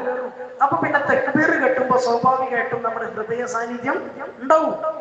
നിസ്കാരം കഴിയുന്നത് വരെ ഒരു പ്രത്യേകമായ അനുഭൂതിയായിരിക്കും. നമ്മളത് ഒന്ന് പരീക്ഷിച്ചു നോക്കി. നമ്മുടെ നാട്ടിൽ തീരെ ഇല്ലാത്തൊരു സിസ്റ്റമാണ്, നമുക്കിടയിൽ തീരെ ഇല്ലാത്തൊരു പതിവാണ്. അങ്ങനെ വരും. ആരും അറിയും, പെരിയിലൊരു പണിയില്ലാതെ പറ്റ വയസ്സായി മൂലക്കരിക്കുന്ന വല്യപ്പന്മാരാണ് പള്ളിയിൽ എന്ത് ചെയ്യാ, നേരത്തെ വരിക. കുറച്ച് നേരത്തെ വരും, നല്ല കാര്യം. പക്ഷേ നല്ല ആരോഗ്യവും തൻ്റെടും ജോലി തിരക്കുമുള്ള ആൾക്കാർ, പണിത്തിരക്കുള്ള അങ്ങോട്ടും ഇങ്ങോട്ടും വണ്ടിപ്പോയ ആൾക്കാരുണ്ട്, ഒരു പണിക്ക് നിൽക്കൂല. ഒരു മാക്സിമം ജമാഅത്ത് എങ്ങനെങ്കിലും കിട്ടാൻ പറ്റുമെന്നാ നോക്കുക. അതിപ്പോ ഇനി ലാസ്റ്റ് അത്തയ്യാത്ര കിട്ടുകയാണെങ്കിൽ ജമാഅത്ത് കിട്ടിയല്ലോ എന്ന് എന്ത് ചെയ്യും, അത് ചിന്തിച്ചിട്ട് ഇങ്ങനെ ആശ്വസിച്ചിരിക്കും. അങ്ങനെ ആകരുത്. ശരിക്കും നിസ്കാരത്തിന്റെ രൂപം ബാങ്ക് കൊടുത്താൽ പിന്നെ നിസ്കാരത്തിന് വേണ്ടി കുറച്ച് ഗ്യാപ്പ് ഇടുന്നത് എന്തിനാ ഗ്യാപ്പ് ഇടുന്നത്? അത്രയും സമയം അങ്ങാടി ഉത്തർക്കാനല്ല, അത്രയും സമയം കച്ചവടം ചെയ്യാനല്ല. ബാങ്ക് കൊടുത്താൽ പിന്നെ വേറെ പണി ഉണ്ടാകരുത്, വേഗം വരണം എന്നാണ്. വേഗം വരിക, നിസ്കാരത്തെ പ്രതീക്ഷിച്ചിരിക്കുക. നിസ്കാരത്തിൽ നിസ്കരിക്കുന്നത് പോലെ നിനക്ക് കൂലിയുണ്ട് എന്നതുപോലെ റമളാൻ വരുന്നതിന്റെ മുമ്പേ റമളാനിന്റെ ഒരു ചിന്തയിൽ പ്രതീതിയിൽ നമ്മൾ കാത്തിരുന്നാൽ റമളാനിൽ ഒരു സുഖമായിരിക്കും, ഭയങ്കര അനുഭൂതിയായിരിക്കും, ഭയങ്കര അഭിരുചിയായിരിക്കും. പ്രത്യേകിച്ച് നമ്മൾ ആ നിലയിൽ പരിഗണിക്കേണ്ടത് പരിശുദ്ധ ഖുർആനിനെ കൊണ്ട് ഷാബാൻ മാസത്തില് തയ്യാറാകണം ഉലമാക്കൾ പറയാം. നമ്മളെ സിസ്റ്റം നേരെ തിരിച്ചാണ്. ഈ ഉലമാക്കളൊക്കെ അല്ലെങ്കിൽ പണ്ഡിതന്മാരും മഹാന്മാരും ഒക്കെ കടകൾ അടച്ച് റമളാനിന് വേണ്ടിയിട്ട് വരവേൽക്കാൻ തയ്യാറാകുമ്പോൾ നമ്മളെ നാട്ടിൽ ഏറ്റവും കൂടുതൽ കടകളും കച്ചവടങ്ങളും തുറക്കുന്നത് അല്ലെങ്കിൽ തുറക്കാൻ വേണ്ടിയിട്ട് പ്ലാൻ ചെയ്യുന്നത് ഈ ഷാബാനിലാണ്. അങ്ങനെ തന്നെ അല്ലേ? അല്ലെങ്കിൽ നിങ്ങൾ പറയും അല്ലേ? നിങ്ങൾ നോക്കി ചിന്തിച്ചോളി, ആലോചിച്ചോളി, ശരിക്ക് കണ്ടോളി. റമളാൻ തുടങ്ങുമ്പോൾ കാണാം കച്ചവടങ്ങൾ ഇങ്ങനെ പൊടി ഇപ്പൊ മനുഷ്യന്മാരെ അതിന്റെ പ്ലാനിലാണ്. ഞാൻ പറയുന്നത് ഹറാമാണെന്നോ ചെയ്യണ്ടെന്നൊന്നല്ല കേട്ടോ. നമ്മളെ കാര്യത്തിൽ ചിന്തിച്ചാൽ മതി. ചെയ്യുന്നവരെ സംബന്ധിച്ചിട്ട് എന്ത് ചെയ്യണ്ട, ഓൻ അങ്ങനെ ആക്കി എന്നൊന്നും നമ്മള് ഫത്വ പറയാൻ പോണ്ട. നമ്മളെ കാര്യത്തിൽ ചിന്തിക്കും. നമ്മൾ കച്ചവടം ചെയ്യുന്ന ആളാണെങ്കിൽ, നമ്മളിമാതിരി ഏർപ്പാടിലൊക്കെ ഉള്ള ആളാണെങ്കിൽ നമ്മൾ റമളാനിന് ഒരു മഹത്വം കൊടുക്കും. എന്നിട്ട് നേരത്തെ എന്ത് ചെയ്യും, നമ്മള് തയ്യാറാണ്. റമളാനായി കഴിഞ്ഞാൽ എന്തെല്ലാം വിഭവങ്ങളാണ്. ഒരു ഭാഗത്ത് നോമ്പ് തുറക്കാനുള്ള എണ്ണക്കടികൾ നിരത്തി വെക്കുന്ന ആൾക്കാർ. പിന്നെ ഒരു മറുഭാഗത്ത് നോമ്പ് തുറന്നു കഴിഞ്ഞിട്ട് തിന്ന തീറ്റയുടെ ദമ്മ് ഉറക്കാൻ വേണ്ടിയിട്ട് അല്ലെ തളക്കുന്നതും നൊരയുന്നതുമായ പേരുള്ളതും പേരില്ലാത്തതുമായ പുതിയ പുതിയ ഐറ്റംസുകൾ ഇങ്ങനെ നിരത്തി വെച്ച ടേബിളുകൾ. എന്നിട്ട് അതിന്റെ കൂടെ നല്ല ഉപ്പും മുളകൊക്കെ തേച്ച മസാല തേച്ച കുറെ സാധനങ്ങൾ. ഇതൊരു രീതിയാണ്, അല്ലെങ്കിൽ ഇതൊരു സമ്പ്രദായമായി. ഇത് മിക്കപ്പോഴും ആൾക്കാർ ഇതിന്റെ പിന്നാലെ പോകുന്നത് അല്ലെങ്കിൽ ഇത് തിന്നുന്നതൊക്കെ രാത്രി ഒരുപാട് സമയം വൈകിട്ടായിരിക്കും. ഇപ്പൊ ഫുള്ള് വൈബാണ്. ഇപ്പൊ കഴിഞ്ഞൊല്ലൊക്കെ കണ്ടില്ല നിങ്ങള് നോമ്പ് തുറക്കെ ഏതെങ്കിലും ഒരു ഒഴിഞ്ഞ കാട്ടിലോ അല്ലെങ്കിൽ പറമ്പിലോ അല്ലെങ്കിൽ കടലോരത്തോ ബീച്ചിലൊക്കെ പോയിക്കാണ്ട് 4 ഭാഗത്ത് ഇങ്ങനെ കയറ് കെട്ടി തൂക്കി കുറച്ച് ലൈറ്റും കത്തിച്ച് മഞ്ഞ ലൈറ്റും കത്തിച്ചിട്ട് അവിടെ എന്ത് ചെയ്യാണ് ഈ വിരിപ്പും വിരിച്ചിട്ട് എല്ലാ സംഗതികളും കൊണ്ടുവന്ന് അവിടെ നോമ്പ് തുറക്കുക. ആ നോമ്പ് തുറക്കലും ആ സൊറ പറഞ്ഞിരിക്കലും ഒക്കെ പാതിരാവോളം ഉണ്ടാവും. നിസ്കാരം ഉണ്ടാവില്ല. അത് പിന്നെ എന്ത് ചെയ്യണം, വീഡിയോ എടുക്കണം, ഫോട്ടോ എടുക്കണം, എന്നിട്ട് സ്റ്റാറ്റസ് വെക്കണം. ഞങ്ങളും വൈബിന്റെ ആൾക്കാരാണ്, എന്ത് ചെയ്യണം, നാട്ടുകാരെ ബോധ്യപ്പെടുത്തണം. നോമ്പൊക്കെ ഇപ്പൊ വൈബായി മാറി, നോമ്പ് തുറകളൊക്കെ വൈബായി മാറി. അതിന്റെ ഇടയിൽ നഷ്ടപ്പെടുന്ന കുറെ നന്മകളുണ്ട്, പുണ്യങ്ങളുണ്ട്. അതുകൊണ്ട് ദയവ് ചെയ്ത് നമ്മളോടും നമ്മളെ മക്കളോടും കുടുംബങ്ങളോടൊക്കെ പറഞ്ഞിട്ട് വൈബൊക്കെ റമദാൻ കഴിഞ്ഞിട്ട് മതി. വൈബൊക്കെ ബീച്ചിക്ക് പോണോ പോയിക്കോളി റമദാൻ കഴിഞ്ഞിട്ട്, ടൂറ് പോണോ റമദാൻ കഴിഞ്ഞിട്ട്. ഈ മാതിരി ആൾക്കാരൊക്കെ കൂട്ടത്തിൽ ഇരുന്ന് നമുക്ക് ആവശ്യമുള്ളതൊക്കെ തിന്നുകയും കുടിക്കുകയൊക്കെ ചെയ്യണം. ഒക്കെ റമദാൻ കഴിഞ്ഞിട്ടാണ് ഏറ്റവും നല്ലത്. മറ്റെന്താന്ന് വെച്ചാൽ ഈ ഭാഗം ശ്രദ്ധിക്കുമ്പോൾ മറുഭാഗം എന്തായാലും നമുക്ക് പമ്പിച്ച നഷ്ടം വരും. അല്ലാഹു തആല ചിന്തിക്കാൻ നമുക്കൊക്കെ തൗഫീഖ് നൽകുമാറാകട്ടെ. അപ്പൊ അത് ആരെയും ഉദ്ദേശിച്ചിട്ടോ ആരെയും ലക്ഷ്യം വെച്ചോ പറഞ്ഞല്ലോ. ഒരു പക്ഷേ കൂട്ടത്തിൽ ചിലപ്പോ അങ്ങനെയൊക്കെ റമദാൻ വരുമ്പോ എന്തെങ്കിലുമൊക്കെ കച്ചവടം ചെയ്തിട്ട് മൈഷത്തിനുള്ള വക കണ്ടെത്തുന്ന സാധുക്കളുണ്ടോ? ഓരോ ഉദ്ദേശിച്ച് പറഞ്ഞതേ അല്ല. നമ്മള് അങ്ങാടിക്ക് ഇറങ്ങിയിട്ട് തേരാപാര നടക്കുന്ന ഒരു സ്വഭാവം കാട്ടാതിരിക്കാൻ വേണ്ടി മാത്രം പറഞ്ഞതാണ്. അല്ലെങ്കിൽ ഞാൻ നിന്നോട് പറഞ്ഞതാണെന്ന് നിങ്ങൾ ചിന്തിച്ചാൽ മതി. നിങ്ങൾ കേട്ടുണ്ടോ? അല്ലാഹു തആല തൗഫീഖ് നൽകുമാറാകട്ടെ. റമദാൻ നമുക്ക് നഷ്ടമായി എന്ന് റമദാൻ തീരുന്ന സമയത്ത് ഖേദത്തോടെ ചിന്തിക്കേണ്ട ഒരവസ്ഥ ഉണ്ടാക്കരുത്. ഇതൊക്കെ റമദാൻ വരുന്നതിന് മുമ്പേ ചിന്തിച്ച് നമ്മളൊരു തീരുമാനം എടുത്ത് ഒന്ന് പ്ലാൻ ചെയ്താൽ ഇതൊക്കെ സെറ്റ് ആവുള്ളൂ. മാത്രമല്ല റമദാനിന്റെ നോമ്പിന്റെ ത്യാഗത്തെ നല്ല മനസ്സോടുകൂടി ഇൻഷാ അല്ലാഹ് നമ്മൾ കാണും. റമദാനിന്റെ നോമ്പിന്റെ ത്യാഗം, ഏത് ത്യാഗം വന്നാലും അതിനെങ്ങനെ വെറുപ്പോടുകൂടി കാണരുത്. പ്രത്യേകിച്ച് തറാവീഹ് നിസ്കാരം, പ്രത്യേകിച്ച് എല്ലാവർക്കും പ്രയാസം വരുന്നത് തറാവീഹ് നിസ്കാരമാണ്. കുറച്ചുകൂടി നീട്ടി ഓതുന്ന പള്ളിയാണെങ്കിൽ പിന്നെ പറയും വേണ്ട. ഖത്മൊക്കെ ഓതുന്ന പള്ളിയിലാണെങ്കിൽ ഭയങ്കര പ്രയാസമായിരിക്കും, ത്യാഗമായിരിക്കും. കാരണം രാവിലെ തിന്നാത്തത്, ഉച്ചക്ക് തിന്നാത്തത്, വൈകുന്നേരത്തെ കടി തിന്നാത്തത്, കിട്ടാത്തതൊക്കെ എല്ലാം കടവും പലിശ അടക്കം വീട്ടിയിട്ട് മഗ്‌രിബിന് ശേഷം ഇരുന്ന് കൂമ്പയും വെറുപ്പിച്ച് ആവി വിട്ടിട്ടായിരിക്കും പള്ളിയിലേക്ക് കയറി വരുന്നത്. പിന്നെ ആ പള്ളിയോട് അങ്ങോട്ട് എന്ത് ചെയ്യണം, 20 റക്അത്ത് ഇത്രയും ദീർഘമായി നിസ്കരിക്കാന്നൊക്കെ പറഞ്ഞാൽ നമ്മളെ സംബന്ധിച്ചിടത്തോളം അതൊരു ബദറും ഉഹുദൊക്കെയാണ്. നമ്മളെ സംബന്ധിച്ചിടത്തോളം അത് ഭയങ്കര ത്യാഗമാണ്. അത് സ്വാഭാവികമാണ്. നമ്മളിപ്പോ നന്നായി നിസ്കരിക്കണം എന്ന് ആഗ്രഹിച്ച് ഒന്നും തിന്നണ്ടെന്ന് നമ്മള് നിയത്ത് വെച്ചാലും നോമ്പ് തുറക്കണ സമയത്ത് നമുക്കൊരു ഒരു ആവേശം. അപ്പൊ പിന്നെ തൊള്ളിയിൽ കിട്ടുന്നതൊക്കെ എന്ത് ചെയ്യും, നമ്മളെടുത്ത് തിന്നും. പിന്നെ നമ്മളിങ്ങനെ പള്ളമ്മ കൈവെക്കുക, തിന്നത് ഏറിപ്പോയി സങ്കടം പറയും. എന്തോ തെറ്റ് ചെയ്ത മാതിരി തിന്നത് ഏറിപ്പോയി ഇങ്ങനെ കാണുന്നവരോടൊക്കെ എന്ത് ചെയ്യും, ഇവിടെ ഇങ്ങനെ ഒഴിഞ്ഞ് സങ്കടം പറയും. അതിന്റെ അവസ്ഥ നമ്മൾ വരുത്താതിരുന്നാൽ മതി. ഒരു കൺട്രോൾ നമ്മളെ അമലുകൾക്കും ഇബാദത്തുകൾക്കും മുടക്കം വരുന്ന രൂപത്തില് പള്ള വീർപ്പിക്കരുത് എന്നാണ് ഞാൻ പറഞ്ഞതിന്റെ ഉദ്ദേശം. തറാവീഹിന്റെ നിസ്കാരങ്ങളെ നല്ല അഭിരുചിയോടുകൂടി പൂർത്തിയാക്കാൻ അല്ലാഹു തആല നമുക്ക് തൗഫീഖ് നൽകുമാറാകട്ടെ. ഖത്ം തീർക്കുന്ന അല്ലെങ്കിൽ പരിശുദ്ധ ഖുർആൻ മുഴുവനായി ഓതുന്ന തറാവീഹ് നിസ്കാരങ്ങൾ ഉണ്ടെങ്കിൽ അത് തേടി നിങ്ങൾ ഇൻഷാ അല്ലാഹ് പോണം. തയ്യാറുണ്ടോ? ഇൻഷാ അല്ലാഹ് പറയുന്നവരെന്തായാലും പോണം കേട്ടോ. ആ ത്യാഗം നമ്മള് അതിങ്ങനെ ചെയ്യണ സമയത്ത്, അത് അനുഭവിക്കുന്ന സമയത്ത് നമുക്കൊരു പ്രയാസമില്ലെങ്കിലും അത് പൂർത്തിയാക്കുന്ന നേരത്തെ നമുക്ക് കിട്ടുന്ന ഒരു ആനന്ദമുണ്ട്. പരിശുദ്ധ ഖുർആൻ അള്ളാഹുവിന്റെ കലാം പൂർണ്ണമായും അള്ളാഹുവിന്റെ മസ്ജിദില് നല്ലൊരു ഇമാമിന്റെ പിറകിൽ നിന്ന് കേട്ടു പൂർത്തിയാക്കാൻ എത്ര വലിയ ഭാഗ്യം. അപ്പൊ സ്വയം നമ്മൾ ഖുർആൻ എടുത്ത് ഓതി ഖത്ം പൂർത്തിയാക്കുന്നതിന്റെ പുറമെ നമ്മൾ കേൾവിക്കാരായി മറ്റൊരു ഖത്ം കൂടി പൂർത്തിയാക്കാൻ കഴിയാന്ന് പറഞ്ഞാൽ അത് മഹാഭാഗ്യമാണ്. ചുരുക്കി പറഞ്ഞ റമദാനിൽ വേറെ പണികളൊന്നും ഇപ്പൊ തൽക്കാലം വേണ്ട, ആലോചിക്കണ്ട. പിന്നെ അടുത്തൊരു വിഷയം, പെരുന്നാളാണ് വരുന്നത്. പെരുന്നാൾക്ക് എന്തായാലും ഞമ്മക്ക് ഡ്രസ്സ് വേണം, പെണ്ണുങ്ങൾക്ക് ഡ്രസ്സ് വേണം, കുട്ടികൾക്കൊക്കെ ഡ്രസ്സ് വേണം. റമദാൻ 20 അങ്ങോട്ട് അവസാനത്തെ 10ആണ്, എഴുത്തിക്കാഫിന്റെ 10ആണ്, പരിശുദ്ധമായ 10ആണ്, പവിത്രമായ 10ആണ്. ദയവ് ചെയ്ത് ഷോപ്പിങ്ങിന്റെ 10ആയി നമ്മളതിനെ മാറ്റുക. ആൾക്കാരൊക്കെ ഇപ്പോ ആ ഒരു സ്റ്റൈലിലേക്ക് മാറി, കുടുംബസമേതം എന്ത് ചെയ്യും, ഇറങ്ങും. ഇപ്പോ ടെക്സ്റ്റൈൽസുകാരൊക്കെ എന്ത് ചെയ്തിക്കളെ, നോമ്പ് തുറക്കാനുള്ള എല്ലാ സൗകര്യവും അതിനുള്ളിൽ ചെയ്തിട്ടുണ്ട്. കണ്ടിട്ടുണ്ടെങ്കിൽ അത്യാവശ്യം വെള്ളവും കാരക്കി ഫ്രൂട്ട്സ് ഒക്കെ ഇപ്പോ ടെക്സ്റ്റൈൽസുകാർ തന്നെ എന്ത് ചെയ്യുന്നുണ്ട്, വരുന്ന ആൾക്കാർക്ക് കൊടുക്കുന്നുണ്ട്. ഓരോ ആവശ്യമുള്ള കച്ചവടം നടക്കുകയാണ്. അതുകൊണ്ട് എന്ത് ചെയ്യാണ്, ഒരു പരമാവധി തീറ്റിക്കും, ഒരു പരമാവധി നമ്മൾ എന്ത് ചെയ്യും, നമ്മളെ കൂടെ ഉണ്ടാവും. പക്ഷെ അത് കഴിഞ്ഞിട്ട് എന്ത് ചെയ്യരുത്, അന്തം വിട്ടിട്ട് നിയന്ത്രണമില്ലാതെ കുടുംബത്തെയും കൂട്ടിയിട്ട് അതിന്റെ ഉള്ളിൽ കയറി ഇറങ്ങിയിട്ട് എല്ലാ അമലും വിവാദത്തും നഷ്ടപ്പെടുന്ന ഒരു അവസ്ഥ ഉണ്ടാക്കരുത്. അതുകൊണ്ട് ഈ ഒരു ആഴ്ചന്റെ ഉള്ളിൽ ഡ്രസ്സ് എടുക്കാനൊക്കെ ഉണ്ടെങ്കിൽ ഇൻഷാ അല്ലാഹ് എടുക്കൂലേ, ഡ്രസ്സ് എന്തായാലും എടുക്കേണ്ടി വരില്ലേ. തൽക്കാലം പൈസ അല്ലെങ്കിൽ കൂടുന്നെങ്കിലും കടം വാങ്ങിക്കൂടെ. റമദാൻ വന്ന് അവസാനത്തെ 10 ആകുമ്പോഴേ പൈസ ഉണ്ടാവുള്ളൂ എന്ന് ചിന്തിച്ചിട്ട് എന്ത് ചെയ്യണ്ട, അത് തൽക്കാലം അങ്ങോട്ട് മാറ്റിക്കണ്ട. കടം വാങ്ങാൻ ഇസ്ലാമിൽ പ്രത്യേകിച്ച് നിരോധനമൊന്നുമില്ല. ആവശ്യമാണെന്നുണ്ടെങ്കിൽ കടം വാങ്ങാനോ. അപ്പൊ കിട്ടാനുള്ള പൈസ ഇപ്പൊ ഇല്ലെങ്കിൽ ഇപ്പൊ തൽക്കാലം കടം വാങ്ങിയിട്ട് ഇൻഷാ അല്ലാഹ് ഒരു 4-5 ദിവസം കൊണ്ട് ഡ്രസ്സ് വാങ്ങാനുള്ളതും അതുമായി ബന്ധപ്പെട്ട കാര്യങ്ങളൊക്കെ ഇൻഷാ അല്ലാഹ് ചെയ്തു പൂർത്തിയാക്കി. തയ്യാറല്ല ഇൻഷാ അല്ലാഹ്.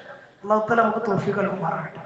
ഞാൻ പറഞ്ഞതിന്റെ ചുരുക്കം, നമ്മൾ മാനസികമായിട്ട് റമദാനിന് വേണ്ടിയിട്ട് നേരത്തെ തയ്യാറാകും. മാനസികമായിട്ട്, ശാരീരികമായി നമ്മൾ തയ്യാറാകുന്ന രൂപമാണ് ഞാൻ പറഞ്ഞത്. പള്ളികൾ വൃത്തിയാക്കുന്നു, അടിച്ച് ഒതുക്കി എല്ലാ നിലക്കും ക്ലീൻ ആക്കി വെക്കുന്നു. അതുപോലെ വീടും ആ നിലയിൽ നമ്മൾ ചെയ്യും. പക്ഷെ മനസ്സുകൊണ്ട് റമദാനിനെ സ്വീകരിക്കാനും സൽക്കരിക്കാനും നമ്മൾ എത്രത്തോളം ഒരുങ്ങി എന്നുള്ളതാണ് നമ്മൾ എപ്പോഴും ചിന്തിക്കേണ്ടത്.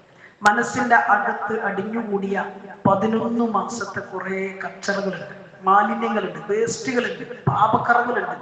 അതൊക്കെ ഇൻഷാ അല്ലാഹ് ഒന്ന് നീക്കിക്കളയാം. അതുകൊണ്ട് റമദാൻ വന്നിട്ട് തൗബ ചെയ്യാനൊന്നും ചിന്തിക്കേണ്ട. മനസ്സിന്റെ കറകളെ നീക്കാൻ നമ്മൾ ഉപയോഗിക്കേണ്ട പ്രധാനപ്പെട്ട അമല് അല്ലെങ്കിൽ പ്രധാനപ്പെട്ട പിടിവള്ളി എന്താണ്? തൗബയാണ്. അല്ലാഹുവിലേക്ക് ആത്മാർത്ഥമായി പശ്ചാത്തപിച്ച് മടങ്ങുക. ഒരാൾ തൗബ ചെയ്താൽ അയാളുടെ ഹൃദയത്തെ കഴുകപ്പെടും, അയാളുടെ മനസ്സ് ശുദ്ധീകരിക്കപ്പെടും, ആ കറകളൊക്കെ നീങ്ങും, ആ മാലിന്യങ്ങളൊക്കെ പോകും.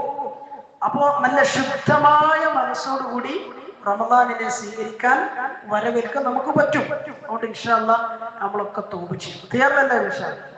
അല്ലാഹുവിന് അവന്റെ അടിമകളിൽ നിന്ന് തൗബ ചെയ്യുന്നവരെ അങ്ങേയറ്റം ഇഷ്ടമാണെന്ന് റസൂലുള്ളാഹി സ്വല്ലല്ലാഹു അലൈഹി വസല്ലം തങ്ങൾ പറയുന്നു. പരിശുദ്ധ ഖുർആനിലെ ആയത്താണ്, ഇന്നല്ലാഹ യുഹിബ്ബുത് തവ്വാബീൻ. തീർച്ചയായും അല്ലാഹു തൗബ ചെയ്യുന്ന ആൾക്കാരെ അങ്ങേയറ്റം ഇഷ്ടപ്പെടുന്നു. തൗബ ചെയ്യുന്ന ആൾക്കാർ അല്ലാഹു അങ്ങേയറ്റം ഇഷ്ടപ്പെടുന്നു. ഇവിടെ പരിശുദ്ധ ഖുർആനിന്റെ എപ്പോഴുള്ള പ്രധാനപ്പെട്ട ഒരു കൽപ്പനയാണ്, യാ അയ്യുഹല്ലദീന ആമനൂ തൂബൂ ഇലല്ലാഹി തൗബതൻ നസൂഹാ. അല്ലയോ സത്യവിശ്വാസികളെ, മുഅ്മിനീങ്ങളെ, നിങ്ങൾ ആത്മാർത്ഥമായി നിഷ്കളങ്കമായി മനസ്സുകൊണ്ട് ഉള്ളറിഞ്ഞ് നിങ്ങൾ അല്ലാഹുവിലേക്ക് പശ്ചാത്തപിച്ചു മടങ്ങി. അസാ റബ്ബുക്കും അൻ യുകഫിറ അൻകും സയ്യിആതികും വയുദ്ഖിലകും ജന്നാത്തിൻ തജ്രി മിൻ തഹ്തിഹൽ അൻഹാർ. അല്ലാഹു പറയും, നിങ്ങൾക്ക് നിങ്ങളെ പാപങ്ങൾ പൊറുക്കണ്ടേ, നിങ്ങളുടെ ജീവിതത്തിൽ സംഭവിച്ച അബദ്ധങ്ങളൊക്കെ മായ്ക്കപ്പെടണ്ടേ. വയുദ്ഖിലകും ജന്നാത്തിൻ തജ്രി മിൻ തഹ്തിഹൽ അൻഹാർ. താഴ്ഭാഗങ്ങളിൽ കൂടി നയനാനന്ദകരമായ അരുവികൾ ഒഴുകിക്കൊണ്ടിരിക്കുന്ന സ്വർഗീയ ലോകത്ത് നിങ്ങൾക്ക് പ്രവേശിക്കണ്ടേ, നിങ്ങൾക്ക് അങ്ങോട്ട് എത്തണ്ടേ. നിങ്ങളുടെ പാപങ്ങൾ മായ്ക്കപ്പെടണമെങ്കിൽ, നിങ്ങളുടെ ജീവിതം ശുദ്ധമാകണമെങ്കിൽ, ഈ പറയപ്പെട്ട സ്വർഗം നിങ്ങൾക്ക് കിട്ടണമെങ്കിൽ നിങ്ങൾ തൗബ ചെയ്യും. ആത്മാർത്ഥമായി നിഷ്കളങ്കമായി നിങ്ങൾ അല്ലാഹുവിലേക്ക് പശ്ചാത്തപിച്ച് മടങ്ങി. റമദാനിന്റെ മുമ്പ് നമ്മൾ നിർബന്ധമായി ചെയ്യേണ്ട ഒരു അമലാണ് ഇൻഷാ അല്ലാഹ് ഈ തൗബ. അല്ലാഹു തൗബ ചെയ്യാൻ തൗഫീഖ് നൽകുമാറാകട്ടെ. അല്ലാഹുക്ക് ഭയങ്കര ഇഷ്ടം, എന്തോരം ഇഷ്ടം പറയും. റസൂലുള്ളാഹി സ്വല്ലല്ലാഹു അലൈഹി വസല്ലം തങ്ങളുടെ ഹദീസിൽ ഒരു ഉദാഹരണം പറഞ്ഞിട്ടാണ് നമുക്കതിന്റെ അവസ്ഥ വിരിച്ചത്. ഒരു മനുഷ്യൻ അല്ലാഹുവിന്റെ മുമ്പിൽ 2 കണ്ണീരൊലിപ്പിച്ച് അള്ളാഹുവേ എന്ന് വിളിച്ചിട്ടൊന്ന് തേങ്ങിക്കരഞ്ഞാൽ, എനിക്ക് പുറത്തു തരണേ എന്ന് പറഞ്ഞാൽ, ഞാൻ ഈ തിന്മയിൽ നിന്ന് പശ്ചാത്തപിച്ചു മടങ്ങി എന്ന് അള്ളാഹുവിന്റെ മുമ്പിൽ വാക്കുകൊടുത്താൽ, ആ അടിമ അള്ളാഹുലേക്ക് വല്ലാതെ അടുക്കും. അള്ളാഹു അവനിലേക്ക് എന്തെയും വല്ലാതെ അടുക്കും. ഇവിടെ സല്ലല്ലാഹു അലൈഹി വസല്ലം പറയാ, നിങ്ങളൊരാൾ നിഷ്കളങ്കമായി അള്ളാഹുലേക്ക് തൗബ ചെയ്ത് മടങ്ങിയാൽ അള്ളാഹു അഫ്റഹു നബ, അള്ളാഹു ഏറ്റവും അതിയായി സന്തോഷിക്കും. അള്ളാഹുവിന്റെ സന്തോഷത്തിന്റെ ആഴം എത്രയാണെന്ന് ഉദാഹരണ സഹിതം നബി സല്ലല്ലാഹു അലൈഹി വസല്ലം വിവരിച്ചു തരാം. നിങ്ങളിൽ ഒരാൾ മരുഭൂമിയിൽ കൂടി യാത്ര ചെയ്യണമെന്ന് സങ്കല്പിക്കും. നിങ്ങളിൽ ഒരാൾ നമ്മളിൽ ഒരാൾ ആയിക്കൂട്ടിക്കോളി, ഒരാൾ എന്ത് ചെയ്യാണ്, മരുഭൂമിയിൽ കൂടി യാത്ര ചെയ്യണം. ഇന്നത്തെ കാലമല്ല, ഇന്ന് കുറച്ചൊക്കെ സൗകര്യമില്ല.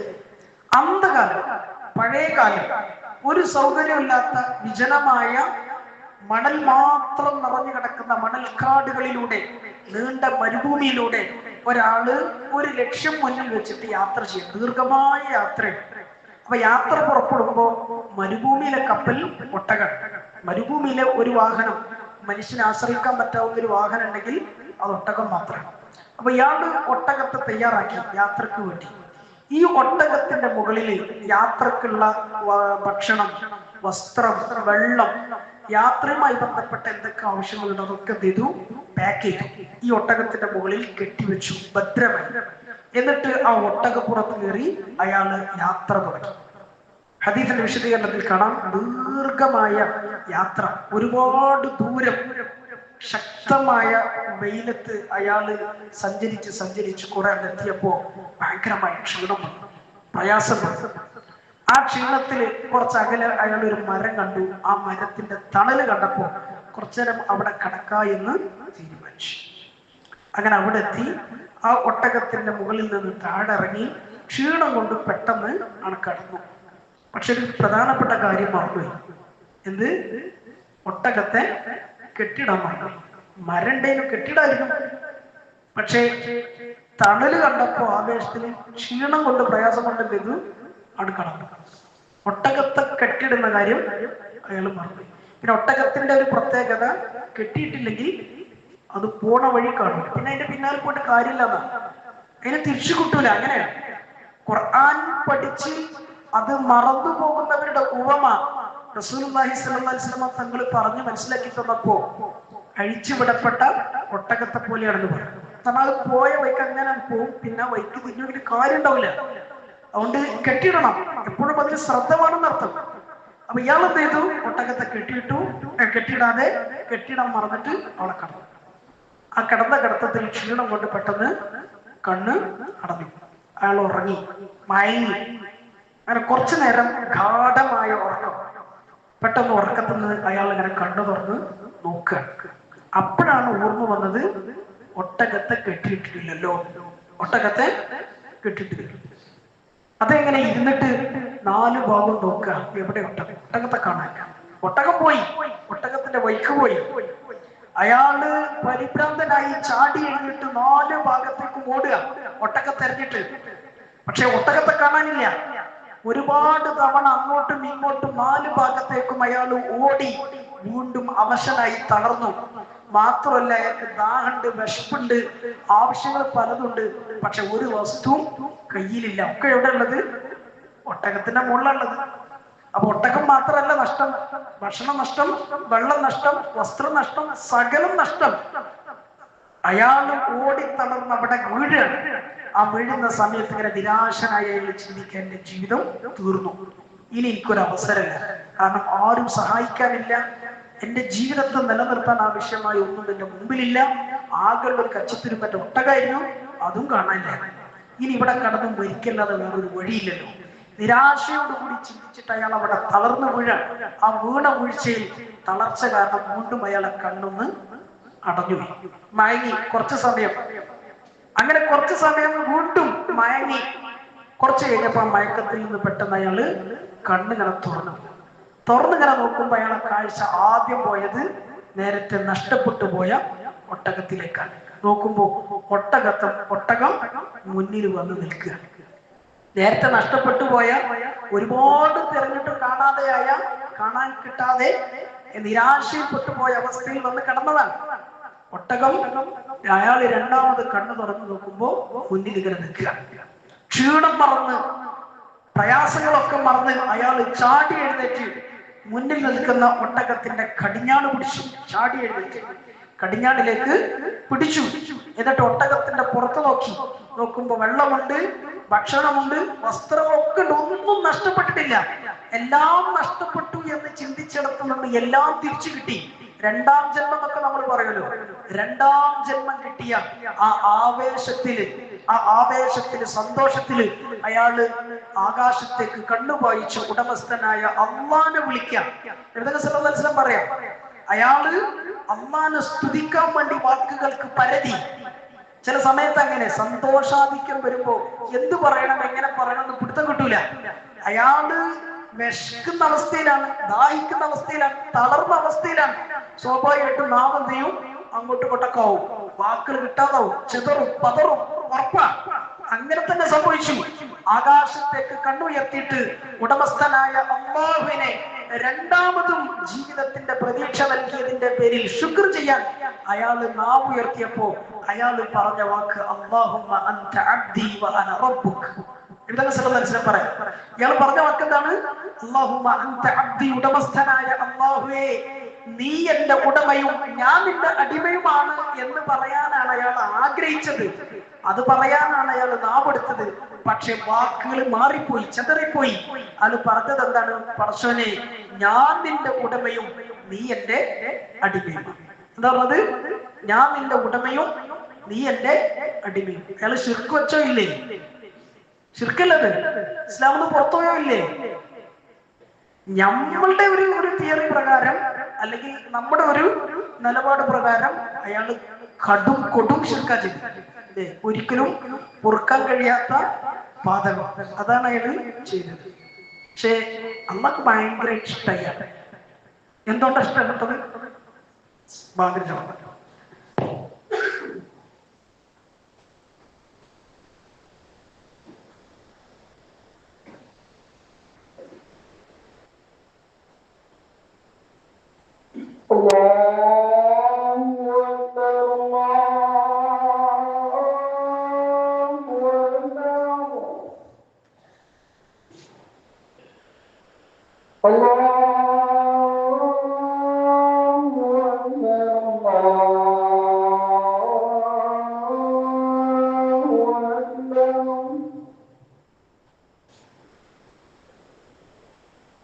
أشهد أن لا إله إلا الله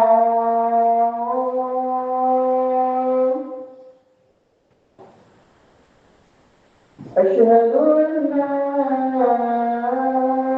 إله إلا الله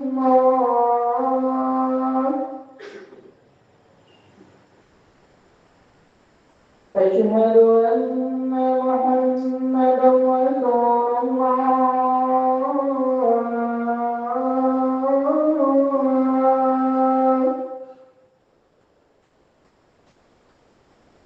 أشهد أن محمدا رسول الله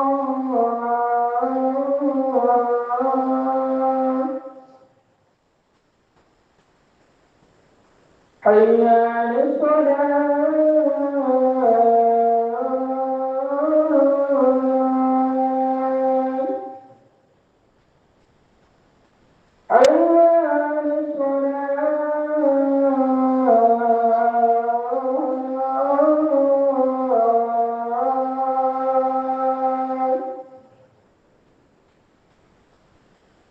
حي على الصلاة حي على الفلاح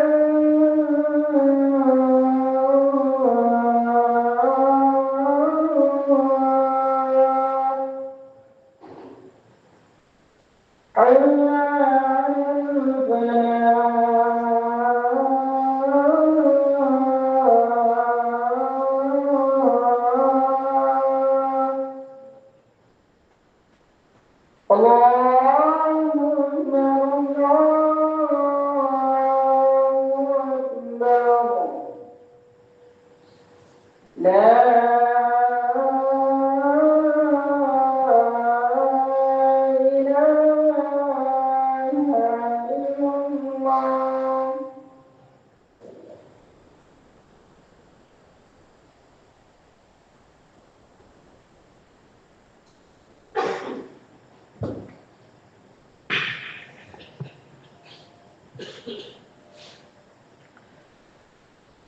ഈ മനുഷ്യന്റെ വാക്ക് അങ്ങോട്ടും ഇങ്ങോട്ടൊക്കെ ചിതറിപ്പോയെങ്കിലും ആ മനുഷ്യനോട് അള്ളാഹുക്ക് ഭയങ്കര ഇഷ്ടായി. ആ മനുഷ്യൻ അള്ളാഹുവിനെ സ്തുതിക്കാൻ വേണ്ടിയിട്ട് അയാള് നല്ല വാക്ക് പറയാനുള്ള ഉദ്ദേശത്തിൽ പറഞ്ഞതാണ്. പക്ഷേ ആവേശത്തിൽ എന്ത് ചെയ്തു, വാക്കുകൾ മാറിപ്പോയതാണ്. കൊണ്ട് അയാളുടെ മേല് നമ്മൾ വിധിക്കണ മാതിരി ശിർക്കിന്റെ ആരോപണമൊന്നും പറയാൻ പറ്റൂല. പക്ഷെ നബി സല്ലല്ലാഹു അലൈഹി വസല്ലം പറയാ, ഈ മനുഷ്യന്റെ വാക്കുകൾ ഇങ്ങനെ ചെതറിപ്പോകാൻ, അയാൾക്ക് ഇങ്ങനെ വാക്കുകൾ തെറ്റിപ്പോകാൻ പ്രധാനപ്പെട്ട കാരണം അയാളുടെ മനസ്സിന്റെ ഉള്ളിൽ അലതല്ലിയ സന്തോഷാണ്, ആനന്ദാണ്. രണ്ടാമത് ജീവിതം തിരിച്ചു കിട്ടിയല്ലോ എന്നുള്ള ആ വലിയൊരു ആവേശം, ആ ആവേശം എത്ര വലുതാണ്. നബി സല്ലല്ലാഹു അലൈഹി വസല്ലം പറയും, മനുഷ്യന്റെ സന്തോഷങ്ങൾ കണ്ടോ, ഈ മനുഷ്യന്റെ ആവേശം എത്ര വലുതാണ്, ഈ മനുഷ്യൻ അനുഭവിക്കുന്ന മാനസികമായ സുഖം എത്ര വലുതാണ്. നബി സല്ലല്ലാഹു അലൈഹി വസല്ലം പറഞ്ഞു, ഇതിനേക്കാൾ ഏറെ ഈ മനുഷ്യൻ അനുഭവിക്കുന്ന ഒരു സന്തോഷം വരുന്നല്ലോ, അതിനേക്കാൾ ഏറെ സന്തോഷിക്കും ആര്? ഉടമസ്ഥനായ അല്ലാഹ്. എപ്പോ നിങ്ങളിൽ ഒരാൾ അല്ലാഹുവിന്റെ മുമ്പിൽ ഖേദിക്കുന്ന, പശ്ചാത്തപിക്കുന്ന, കരയുന്ന, സങ്കടപ്പെടുന്ന മനസ്സോടുകൂടി കണ്ണുനീരിന്റെ അകമ്പടിയിൽ യാ അല്ലാഹ് എന്ന് വിളിച്ചിട്ട് ജീവിതത്തിൽ സംഭവിച്ച പാപങ്ങളുടെ കറകളെ കഴുകിക്കളയാൻ നിങ്ങൾ മുന്നോട്ട് വന്നാൽ, ഒന്ന് മുഖം കുത്തിയാൽ, ഒന്ന് ദുആ ചെയ്താൽ, ആ സമയത്ത് അല്ലാഹു ഇത്രയധികം സന്തോഷിക്കുമെന്ന് റസൂലുള്ളാഹി, ഇത്രയധികം നമ്മൾ അതിനേക്കാളേറെ സന്തോഷിക്കുമെന്ന് റസൂലുള്ളാഹി സ്വല്ലല്ലാഹു അലൈഹി വസല്ലം തങ്ങൾ. അല്ലാഹ് സന്തോഷിക്കുന്നത് ഒരു അടിമനെ കണ്ടിട്ടാണ്.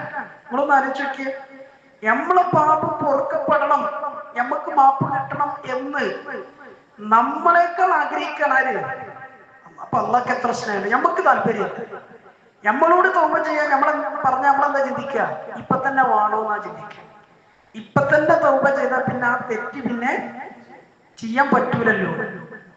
മിക്കവാറും തെറ്റ് പിന്നെ ചെയ്യാൻ സാധ്യതയുണ്ട്. നമ്മളപ്പോ തന്നെ എന്ത് ചെയ്യാണ്? നമ്മളെ മനസ്സിനെ പറഞ്ഞ് സമീപിക്കാണ്. ഇതിപ്പോഴൊന്നും നിർത്താൻ പറ്റുന്ന തെറ്റൊന്നുമില്ല, അതുകൊണ്ട് ഇപ്പൊ തന്നെ എന്ത് ചെയ്യണ്ട, തൗബ ചെയ്യണ്ട, കുറച്ചുകൂടിയൊക്കെ അങ്ങനെ പോണിടത്തോളം പോട്ടെ. ഇതൊക്കെ നിർത്തേണ്ട ഒരു സമയവും ഘട്ടമൊക്കെ വരുമല്ലോ. ശരീരവും മനസ്സൊക്കെ നമുക്ക് സൂചന തരുമല്ലോ, ഇതൊക്കെ നിർത്താൻ അയക്കണം. അപ്പൊ എന്ത് ചെയ്താൽ മതി? തൗബ ചെയ്താൽ മതി എന്ന് നമ്മൾ പറയും, നമ്മൾ മനസ്സ് പറയും. നമ്മൾ പരമാവധി തൗബയെ പിന്തിപ്പിക്കുമ്പോൾ അള്ളാഹ് ആഗ്രഹിക്കണം, എന്റെ അടിമനിലേക്ക് പെട്ടെന്ന് തൗബ ചെയ്യട്ടെ, പെട്ടെന്ന് തൗബ ചെയ്ത് എന്നിലേക്ക് മടങ്ങി വരട്ടെ. ഇത്രയധികം നമ്മളെ സ്നേഹിക്കുന്ന, ഇഷ്ടപ്പെടുന്ന അള്ളാഹ് നമ്മുടെ തൗബക്ക് വേണ്ടി കാത്തിരിക്കുന്നുണ്ടെങ്കിൽ ആ തൗബയെ നമ്മൾ പിന്തിപ്പിച്ചാൽ നമ്മളെക്കാൾ വലിയ നഷ്ടവാളികൾ വേറെ. അള്ളാഹ് നമ്മളൊക്കെ കാത്തിരക്ഷിക്കുമാറാണ്. ജീവിതത്തിൽ ഒരു തെറ്റുമില്ല, ഒരു തിന്മയില്ല എങ്കിൽ പിന്നെ ഒക്കെയാണ്, ഒന്നും ചെയ്യണ്ട, നമ്മൾ ചെയ്യണ്ട. പക്ഷെ അങ്ങനത്തെ ആരെങ്കിലും ഉണ്ടോ? നമ്മളിങ്ങനെ ഈ മാന്യതയുടെ മുഴുവനും ധരിച്ച് ആൾക്കാരെ മുഖത്തൊക്കെ പുഞ്ചിരിച്ച് വലിയ ഹോജയായിട്ട് എത്ര കാലം നടന്നാലും ശരി, ഉള്ളിന്റെ ഉള്ളാർക്കറിയാം, അന്നക്കറിയാം. നമ്മുടെയൊക്കെ ജീവിതത്തിന് വേറൊരു മുഖമുണ്ട്. അതാരായിരുന്നാലും ശരി, ഏത് മാന്യനാണെങ്കിലും ശരി, ആരും അറിയാതെ അള്ളാഹു മനോഹരമായി മറച്ചിട്ട ഒരു സിത്തറിന്റെ അപ്പുറത്തുള്ള ലോകമുണ്ട്. ഉറപ്പാണ്, എല്ലാവർക്കും ഉണ്ട്. അത് അള്ളാഹ് മറയിട്ട് ഇങ്ങനെ അതിസുന്ദരമായി, നമ്മളുണ്ടല്ലോ ഒരു കർട്ടനൊക്കെ വെച്ച് ഇങ്ങനെ അലങ്കരിച്ച് നിർത്തുമല്ലോ എന്ന മാതിരി നമ്മള് ഒരു ഉള്ളിലുള്ള ജീവനുണ്ട്. ആ ജീവത്തിന്റെ പുറം ഭാഗത്തേക്ക് അവിടെ ഇരിക്കാണ് വലിയ ഡെക്കറേഷനിൽ നല്ല ഒരു കർട്ടൻ ഇട്ടിരിക്കുകയാണ്, ഒരു സത്തർ. ആ സത്തറിന്റെ പുറത്ത് കാണിക്കുന്നത് മാത്രമേ എന്ത് ചെയ്യുന്നുള്ളൂ, നാട്ടുകാരൊക്കെ കാണുന്നുള്ളൂ. അതുകൊണ്ടാണ് എന്ത് ചെയ്യുന്നത്, ചിരിക്കുന്നത്, കൈ പിടിക്കുന്നത്, മുത്തം കൊടുക്കുന്നത്, അങ്ങോട്ടും ഇങ്ങോട്ടൊക്കെ ഭയങ്കരമായിട്ട് ബഹുമാനിക്കുന്നത്. ഒരു പക്ഷെ ഞാൻ ആരായിരുന്നു എന്ന്, അല്ലെങ്കിൽ ഞാൻ എന്താണെന്ന് എന്ന് പൂർണ്ണമായും അള്ളാഹു നിങ്ങൾക്ക് കാണിച്ചെന്നാൽ അടുത്ത ആഴ്ച കുറെ ക്ലാസ് വേണ്ടാന്ന് എന്ത് ചെയ്യും, നിങ്ങൾ തീരുമാനിക്കേണ്ടി വരും. ബലഹീനതയാണ് മനുഷ്യന്റെ പ്രകൃതം, ഉറപ്പാണ്. അത് നമ്മൾ എത്ര വാദിച്ചിട്ടും കാര്യമില്ല. എന്നെക്കാൾ പുണ്യവാളൻ വേറെ ആരുമില്ല, ഞാൻ അങ്ങനെയാണ് ഇങ്ങനെയാണെന്നൊന്നും ആരും ആരോടും ക്ലാസ് എടുക്കണ്ട. ഖുർആൻ പറഞ്ഞത് ഫലാ തുസക്കു അൻഫുസക്കും, നിങ്ങൾ ആരും ആരെക്കാളും മേന്മടിക്കൊന്നും എനിക്കൊന്നും വേണ്ട. അലം മരിത്തക്ക, നിങ്ങളെ കൂട്ടത്തിൽ ആർക്കാ മേന്മ ഉള്ളത് ആർക്കറിയാം? അള്ളാഹ്ക്കറിയാം. അത് ആരും അങ്ങനെ എന്ത് ചെയ്യണ്ട. നമ്മൾ എന്ത് ചിന്തിച്ചാൽ മതി, ഞാൻ ആരെക്കാളും മികവുള്ളതല്ല, എല്ലാരെക്കാളും ഞാൻ താഴെയാണെന്ന് ചിന്തിച്ചാൽ മതി, കാര്യം ഓക്കെ. നമ്മൾ ഏതെങ്കിലും തരത്തില് മറ്റുള്ളവരെക്കാൾ മുകളിലാണെന്ന് ചിന്തിക്കുന്നിടത്താണ് ആരാന്റെ രഹസ്യങ്ങൾ അന്വേഷിക്കാൻ പോവാ. ഓൻ എന്ത് ചെയ്യുന്നു, ഓൻ എന്ത് പറയുന്നു, ഓന്റെ ജീവിതം എങ്ങനെ, എന്നിട്ട് ഫുള്ള് മാർക്കിട്ട് നടക്കുക.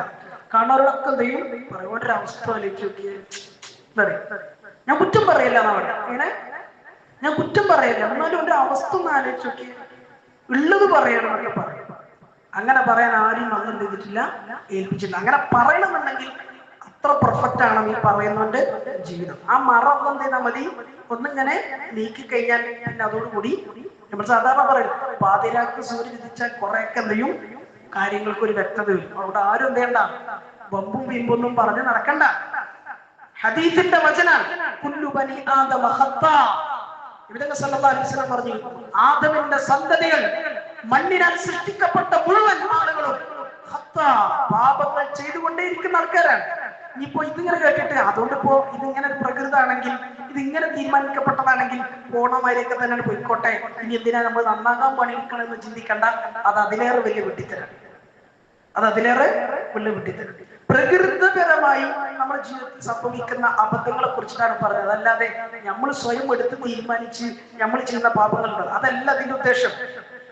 പക്ഷെ ഇങ്ങനത്തെ കുറെ കറകൾ ഇങ്ങനെ അടിഞ്ഞ് അവസാനം നമ്മുടെ ഉള്ളിലേക്ക് ഒരു നന്മയും കടക്കാത്തൊരവസ്ഥ വരും. അപ്പൊ ഇത് ഇങ്ങനെ എന്ത് ചെയ്യണം, കഴുകി ഇങ്ങനെ എല്ലാ കൊല്ലവും നമ്മൾ റമളാൻ വരുമ്പോ വീട് വൃത്തിയാക്കുന്നത് പോലെ, പള്ളി വൃത്തിയാക്കുന്നത് പോലെ, എല്ലാ കൊല്ലം അല്ലട്ടോ അതിന് വേണ്ടിട്ട്. മനസ്സ് കഴുകാൻ കൊല്ലത്തിൽ ഒരിക്കലല്ല വേണ്ട കേട്ടോ, അതെപ്പോഴും ചെയ്യേണ്ടതാണ്. മനസ്സിലിങ്ങനെ കഴുകി ശുദ്ധിയാക്കിക്കൊണ്ടിരിക്കും. നമുക്ക് ഭയങ്കര ഇഷ്ടം. ആ സമയത്ത് പിന്നെ നമ്മൾ ചെയ്ത പാപത്തിന്റെ വണ്ണവും എണ്ണവും കണക്കൊന്നും അല്ലെന്തേല പരിഗണിക്കുകയില്ല. തൗബ ചെയ്തോ, ആത്മാർത്ഥാണോ, പശ്ചാത്തപിക്കുന്നുണ്ടോ, അവൻ ആഗ്രഹിച്ച് മനസ്സുകൊണ്ടാണ് എന്റെ മുമ്പിലേക്ക് വന്നത്, ഞാൻ അവന് പുറത്തു കൊടുക്കുന്നതാണ് അള്ളാന്റെ നിലപാട്. അക്കാര്യത്തിൽ അള്ളാഹു വിശാലമായ നിലപാടെടുക്കുന്നവനാണ്, വിശാലമായ നിലപാട്. നബി സല്ലല്ലാഹു അലൈഹി വസല്ലം തങ്ങൾ എത്ര ഉദാഹരണം നമുക്ക് പറഞ്ഞു പഠിപ്പിച്ചു. സഹാബാക്കളിൽ എത്ര ഉദാഹരണം കാണും. നമ്മളെപ്പോഴും പറയുന്ന ഉദാഹരണമാണ് 100 കൊന്ന മനുഷ്യൻ, 100 ആളെ കൊന്ന മനുഷ്യൻ. ഇത് എല്ലാ ഹദീസിന്റെ കിതാബുകളിലും വിശാലമായി പറയപ്പെടുന്ന ഒരു ഹദീസാണ്. 100 കൊന്ന മനുഷ്യൻ പഴയ കാലത്ത് ജീവിച്ച ആളാണ്. 99 എണ്ണം കൊന്നു. 99 കൊല്ലണത് വരെ ഒന്നും ചിന്തിച്ചിട്ടില്ല. കൊല്ലുന്നു.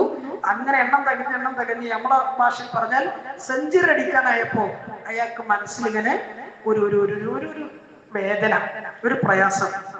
99 എണ്ണം കൊന്നല്ലോ, 99 എണ്ണം കൊന്നല്ലോ, നന്നാകാൻ എന്തെങ്കിലും വഴിയുണ്ടോ? അയാൾ ചിന്തിക്കുക, നന്നാകാൻ എന്തെങ്കിലും വഴിയുണ്ടോ? 1ഉം 2ഉം അല്ല കേട്ടോ, എത്ര വന്നത്? ഖുർആൻ പറഞ്ഞത് ഒരാളെ കൊന്നാൽ അവൻ ഭൂമിയുള്ള മുഴുവൻ ആൾക്കാരെ കൊന്ന മാതിരിയാണ്. അങ്ങനെ 99 പ്രാവശ്യം കൊന്നിട്ടുണ്ട് ഇയാൾ. അങ്ങനത്തെ ഒരാൾ നമ്മളെടുക്കലേക്ക് വരാം. നമ്മൾ അനുസരിച്ച് നമ്മളെടുത്ത് വന്നിട്ട് മസാല ചോദിക്കാൻ, ഞാൻ 99 എണ്ണം അത് കേട്ടാൽ തന്നെ നമ്മൾ കണ്ടു, പിന്നെ അവന്റെ മുമ്പിൽ നിൽക്കൂല. ഇയാള് വരെയാണ് ചോദിക്കാണ്, 99 എണ്ണം കൊന്നിട്ടുണ്ട്, എനിക്ക് നന്നാകാൻ എന്തെങ്കിലും വഴിയുണ്ടോ? ഈ 99ഉം എന്റെ ഏടിൽ നിന്ന് ചെയ്യണം, മായ്ക്കപ്പെടണം. ഞാൻ തൗബ ചെയ്യാൻ തയ്യാറാണ്. എനിക്ക് എന്റെ റബ്ബ് പുറത്തു തരൂ. ഇയാൾക്ക് ആവശ്യതാണ്, അറിയേണ്ടത് അതാണ്. ഇവിടെ സല്ലല്ലാഹു പറയാണ്, മസ്അല ചോദിച്ചിട്ട് അയാൾ ആദ്യം പോയത് ഒരു റാഹിബിന്റെ അടുക്കലേക്കാണ്, ഒരു പുരോഹിതൻ. പുരോഹിതൻ എന്ന് പറഞ്ഞാൽ ഒരു അറിവുള്ള ആളല്ലോ, ആത്മീയതയിൽ ലയിച്ചിങ്ങനെ ഇബാദത്തുകൾ ചെയ്ത് ജീവിക്കുന്ന ഒരാൾ, അതാണ് അതിന്റെ അർത്ഥം. അങ്ങനെയാണ് വിശദീകരിക്കുന്നത് മക്കൾ. അപ്പൊ അയാളടുത്ത് ചെന്നിട്ട് എന്ത് ചെയ്തു, 99 എണ്ണം ഞാൻ കൊന്നിട്ടുണ്ട്, എനിക്ക് എന്റെ റബ്ബ് പുറത്തു തരുമോ, തൗബ ചെയ്യാൻ വല്ല അവസരം ഉണ്ടോ എന്ന് ഇയാൾ ചോദിക്കാം. കേട്ട പാടം തന്നെ നമ്മളൊക്കെ പറയുന്ന മാതിരി ഇയാളും മറുപടി പറഞ്ഞു. ആര്? ഈ പുരോഹിതൻ. 99 കൊന്ന ആളാണോ നീ? എന്ത് ചോദ്യാ ചോദിക്കണത്? നിനക്ക് തൗബണ്ട് ഉണ്ടോന്നാണോ ചോദിക്കണത്? ചോദ്യത്തിന് തന്നെ പ്രസക്തിയില്ല. ചോദ്യത്തിന് തന്നെ എന്തില്ല, ഒരു പ്രസക്തിയില്ല. നിനക്ക് എവിടുന്ന് തൗബട്ടാലാ? നമ്മളും അങ്ങനെയൊക്കെ തന്നെ കാര്യം പറയാം. ഓന്റെ കാര്യം കട്ടപ്പോകെന്നാ പറയാം. കട്ടപ്പോക എന്തെങ്കിലും ഒരു തിന്മോ ചെയ്തിട്ടുണ്ടാവുള്ളൂ. അപ്പൊ ഇവിടെ എന്തെയും ഓന്റെ ആഹ്റവും ഓന്റെ സ്വർഗവും നരകവും ഹിസാബൊക്കെ നമ്മളെടുത്ത് പടച്ചെടുക്കേണ്ട പണിയൊക്കെ നമ്മളെടുക്കാതില്ല.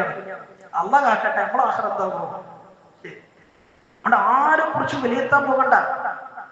അപ്പൊ ഇയാളുടെ ഇയാൾ ചിന്തിക്കാൻ, 99 വന്ന മനുഷ്യൻ എന്റെ മുമ്പിൽ വരിക, ഇയാൾ പേടിച്ചിട്ടൊന്നുമില്ല, ആ ഭാഗം തന്നെ അല്ല നോക്കണ്ട, എനിക്ക് തോമ്പല്ല. ഇതൊക്കെ കേട്ടോടുകൂടി പിന്നെ അയാളെ പഴയ സ്വഭാവം ഉള്ളുന്ന് ഉണർന്നു. അയാൾക്ക് ദേഷ്യം വന്നു. തൗബ ചെയ്യാനൊരു വാതിലുണ്ടോ, അവസരമുണ്ടോ എന്ന് ചോദിച്ചു വന്നപ്പോ ആ വാതിലിന്റെ മുമ്പിൽ തടസ്സം നീയോ, എന്നാ പിന്നെ അന്യ അണിശരിയാക്ക്. അയാളെയും കൊണ്ടുണ്ട. അപ്പൊ പിന്നെന്തായി, ആ എണ്ണം റൗണ്ടായി, പൂർത്തിയായി. എത്രയായി? 100 ആയി. നന്നാകാൻ പോകുന്ന വഴിയിലും നന്നാകാൻ വേണ്ടിയിട്ട് ഇറങ്ങിയ വഴിയിലും ഇയാൾ ചെയ്യുന്നത് എന്താ? കൊലപാതകം തന്നെ. അപ്പൊ ഈ സാധനം എങ്ങനെയാണ്? പാപങ്ങളുടെ ഒരു പ്രത്യേകത അതാണ്. നമ്മളിങ്ങനെ തീരുമാനിച്ചറിഞ്ഞാലും ആ സാധനം എന്ത് ചെയ്യും? അതിങ്ങനെ വരും, അതിങ്ങനെ മാടി വിളിക്കും, അതിങ്ങനെ തൊട്ടും തലോടിയൊക്കെ നമ്മൾ എത്താനുണ്ടാവും. നന്നാകാൻ സമ്മതിക്കൂല എന്നർത്ഥം. അതിന് നന്നായി മെനക്കെട്ടിട്ട് മുന്നിൽ ഇറങ്ങേണ്ടി വരും. അങ്ങനെ ഇയാള് 100ാമത്തെ ആളിൽ കൊന്നു. അത് കഴിഞ്ഞപ്പോ വീണ്ടും ഖേദം. പടച്ചോനെ 99-ലെത്തിയപ്പോ ഖേദം വന്നതാണ്. അത് അവിടെ നിൽക്കാതെ ഇപ്പൊ 100-ലായി. ഇനിയിപ്പോ എന്താ ചെയ്യാം? എന്താ ചെയ്യാ? അതിനുശേഷം നബി പറഞ്ഞ നാട്ടിലുണ്ടായിരുന്ന നല്ല അറിവുള്ള, ഇൽമുള്ള, കിതാബ് പഠിച്ച, അള്ളാനെ മനസ്സിലാക്കിയ ഒരാളെടുത്ത് ചെന്നിട്ട് അയാളോട് മസല ചോദിച്ചു.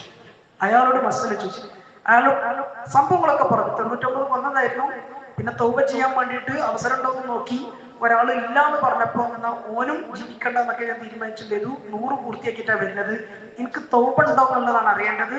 എന്തെങ്കിലും ഒരു വിധി പറഞ്ഞു. ഈ അറിവുള്ള അള്ളാനെ മനസ്സിലാക്കിയ മനുഷ്യൻ പറഞ്ഞു, നിന്റെ ചോദ്യം എത്ര നല്ല ചോദ്യം. നിന്റെ റബ്ബ് കാത്തിരിക്കാൻ. നിനക്കല്ലാതെ പിന്നെ ആർക്കാ തൗബുള്ളത്? അയാള് നന്നാകാൻ എന്തെങ്കിലും ഒരു പഴുതുണ്ടോ എന്ന് നോക്കുന്നിടത്ത് ഈ അറിവുള്ള മനുഷ്യൻ എന്ത് ചെയ്തു? ആ വാതിലാണ് തുറന്നിട്ട് കൊടുക്കുമ്പോ സ്വാഭാവികമായിട്ടും മനസ്സ് വിശാലാക്കല്ലേ? നിന്റേതല്ലാത്ത മറ്റാരുടെ തൗബയാണ് അല്ലാഹു സ്വീകരിക്കേണ്ടത്.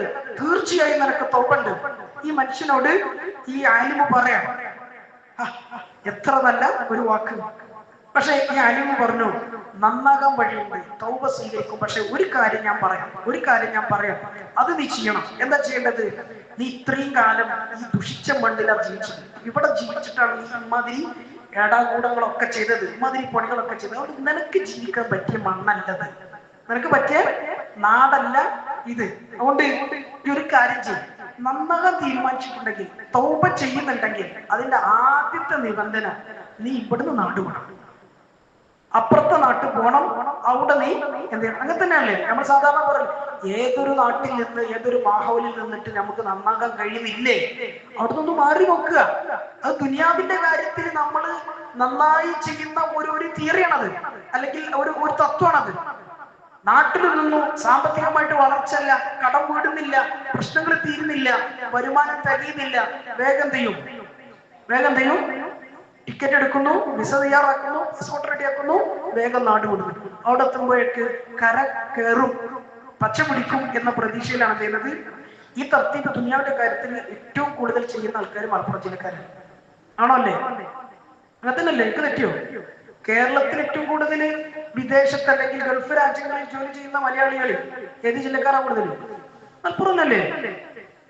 അപ്പോ നമുക്ക് ഇത് വഴി എളുപ്പമാണ് അർത്ഥം. ഈ നിബന്ധനകൾ പറയുന്ന ഈ സിസ്റ്റം ഏറ്റവും നന്നായി ചെയ്യാൻ കഴിയാർക്കായിരിക്കും?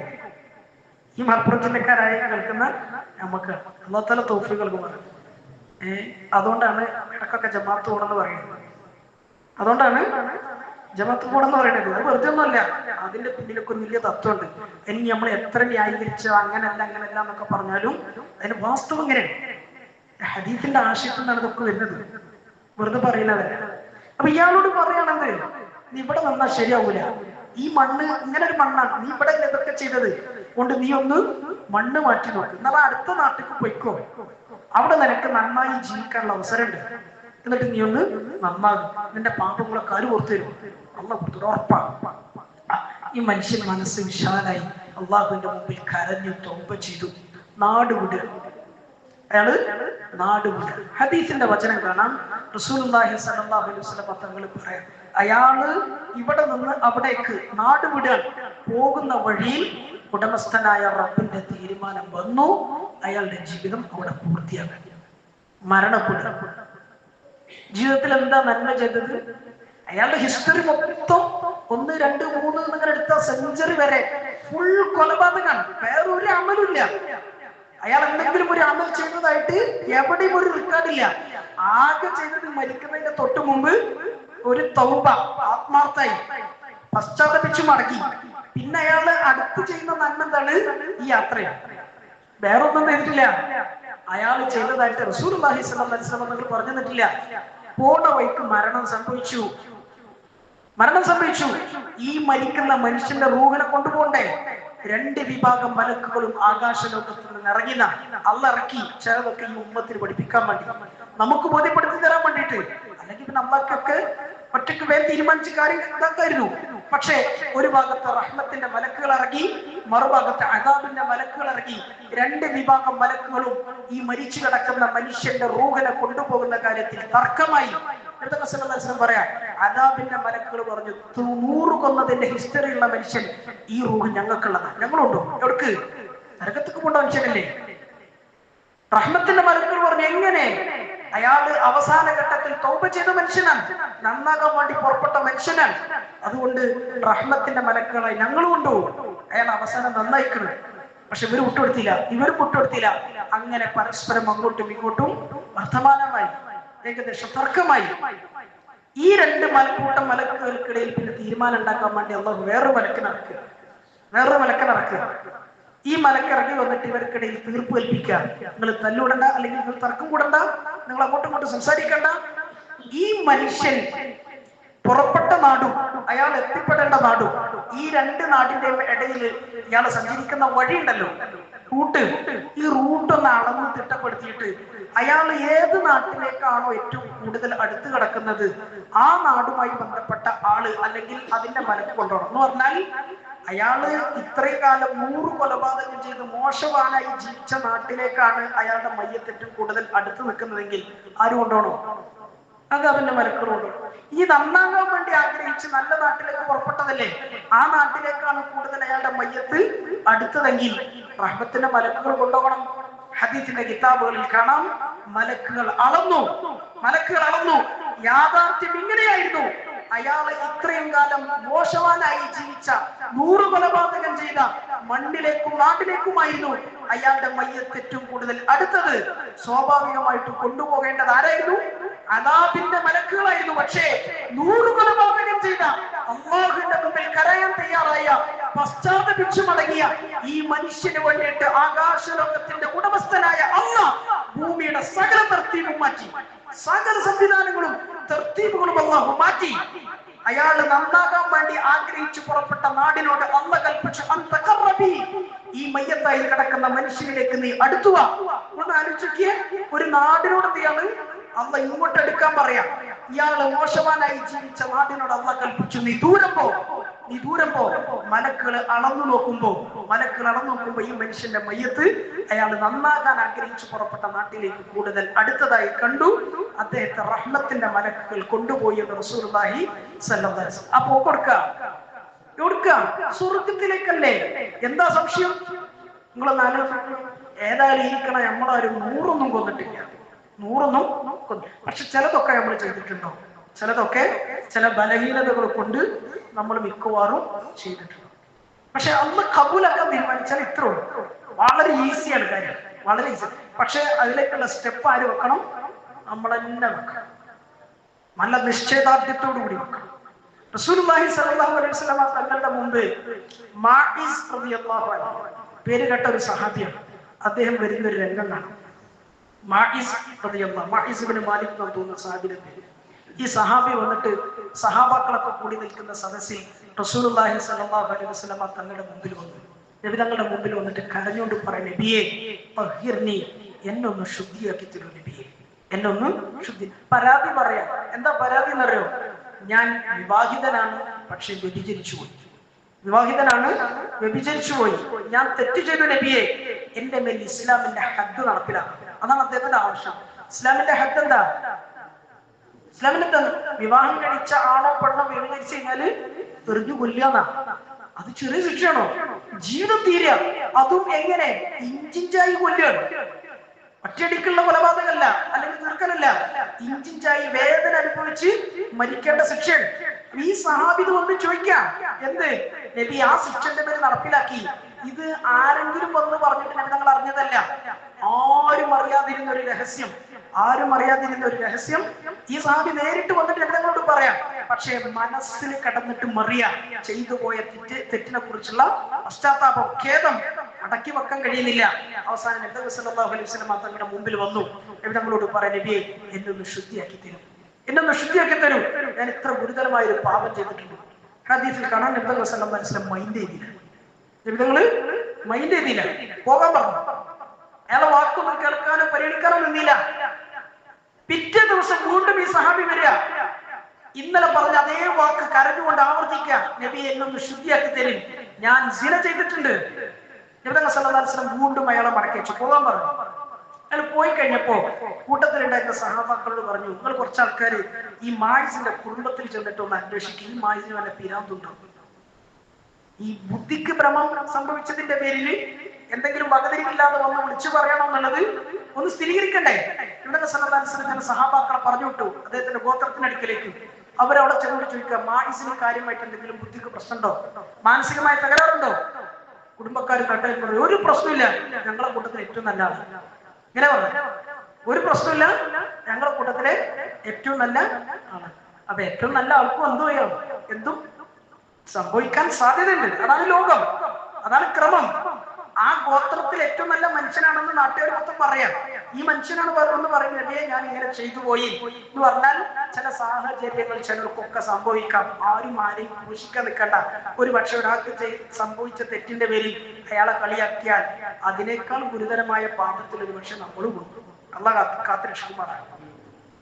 നീ അരിച്ചിട്ട് ഏത് നന്നായാലും എന്തും ചെയ്യാന്നുള്ള ലൈസൻസ് അല്ലട്ടോ അത്. അദ്ദേഹം അബദ്ധവശാൽ സംഭവിച്ചതാണ്. പക്ഷെ ലളിതങ്ങൾ എന്ത് ചെയ്തില്ല, ഒരു നടപടി എടുത്തില്ല.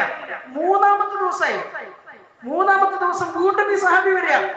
മൂന്നാമത്തെ ദിവസം വീണ്ടും സഹാബി വന്നിട്ട് ലളിതങ്ങളോട് വീണ്ടും ആവർത്തിക്കാൻ, നബിയെ ഞാൻ ചെയ്തിട്ടുണ്ട്, എന്റെ മനസ്സ് വല്ലാതെ വേദനിക്കുന്ന നബിയെ, എന്റെ മേലൊന്ന് ശിക്ഷ നടപ്പിലാക്കി. വീണ്ടും അദ്ദേഹത്തെ മടക്കി വെച്ചു. എത്ര വർഷമായി?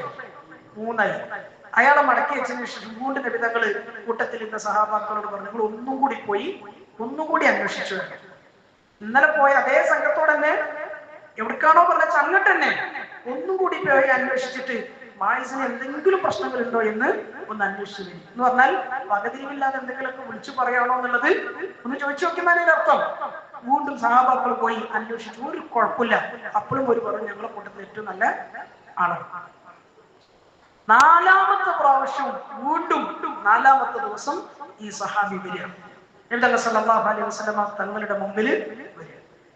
വീണ്ടും ആവർത്തിക്കുക, ഞാൻ ഇന്നത് ചെയ്തിട്ടുണ്ട്.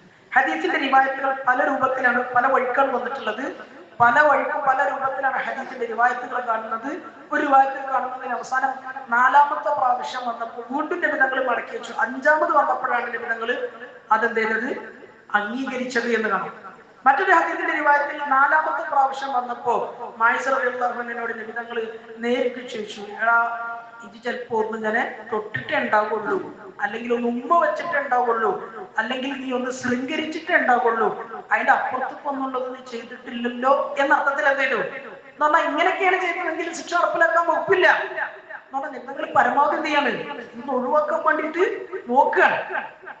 നീ ഒന്നെങ്കിൽ ചുംബിച്ചിട്ടേ ഉണ്ടാവുള്ളൂ, അല്ലെങ്കിൽ നോക്കിയിട്ടേ ഉണ്ടാവുള്ളൂ, ഒന്ന് തൊട്ടിട്ടേ ഉണ്ടാവുള്ളൂ, സ്പർശിച്ചിട്ടേ ഉണ്ടാവുള്ളൂ ഇതൊക്കെ പറഞ്ഞപ്പോ സാഹിബ് ഇല്ല നബിയെ, അതൊന്നല്ല, അതിനപ്പുറത്തൊക്കെ ഞാൻ ചെയ്തു, അതൊന്നല്ല അതിന്റെ അപ്പുറത്തൊക്കെ ഞാൻ ചെയ്തു.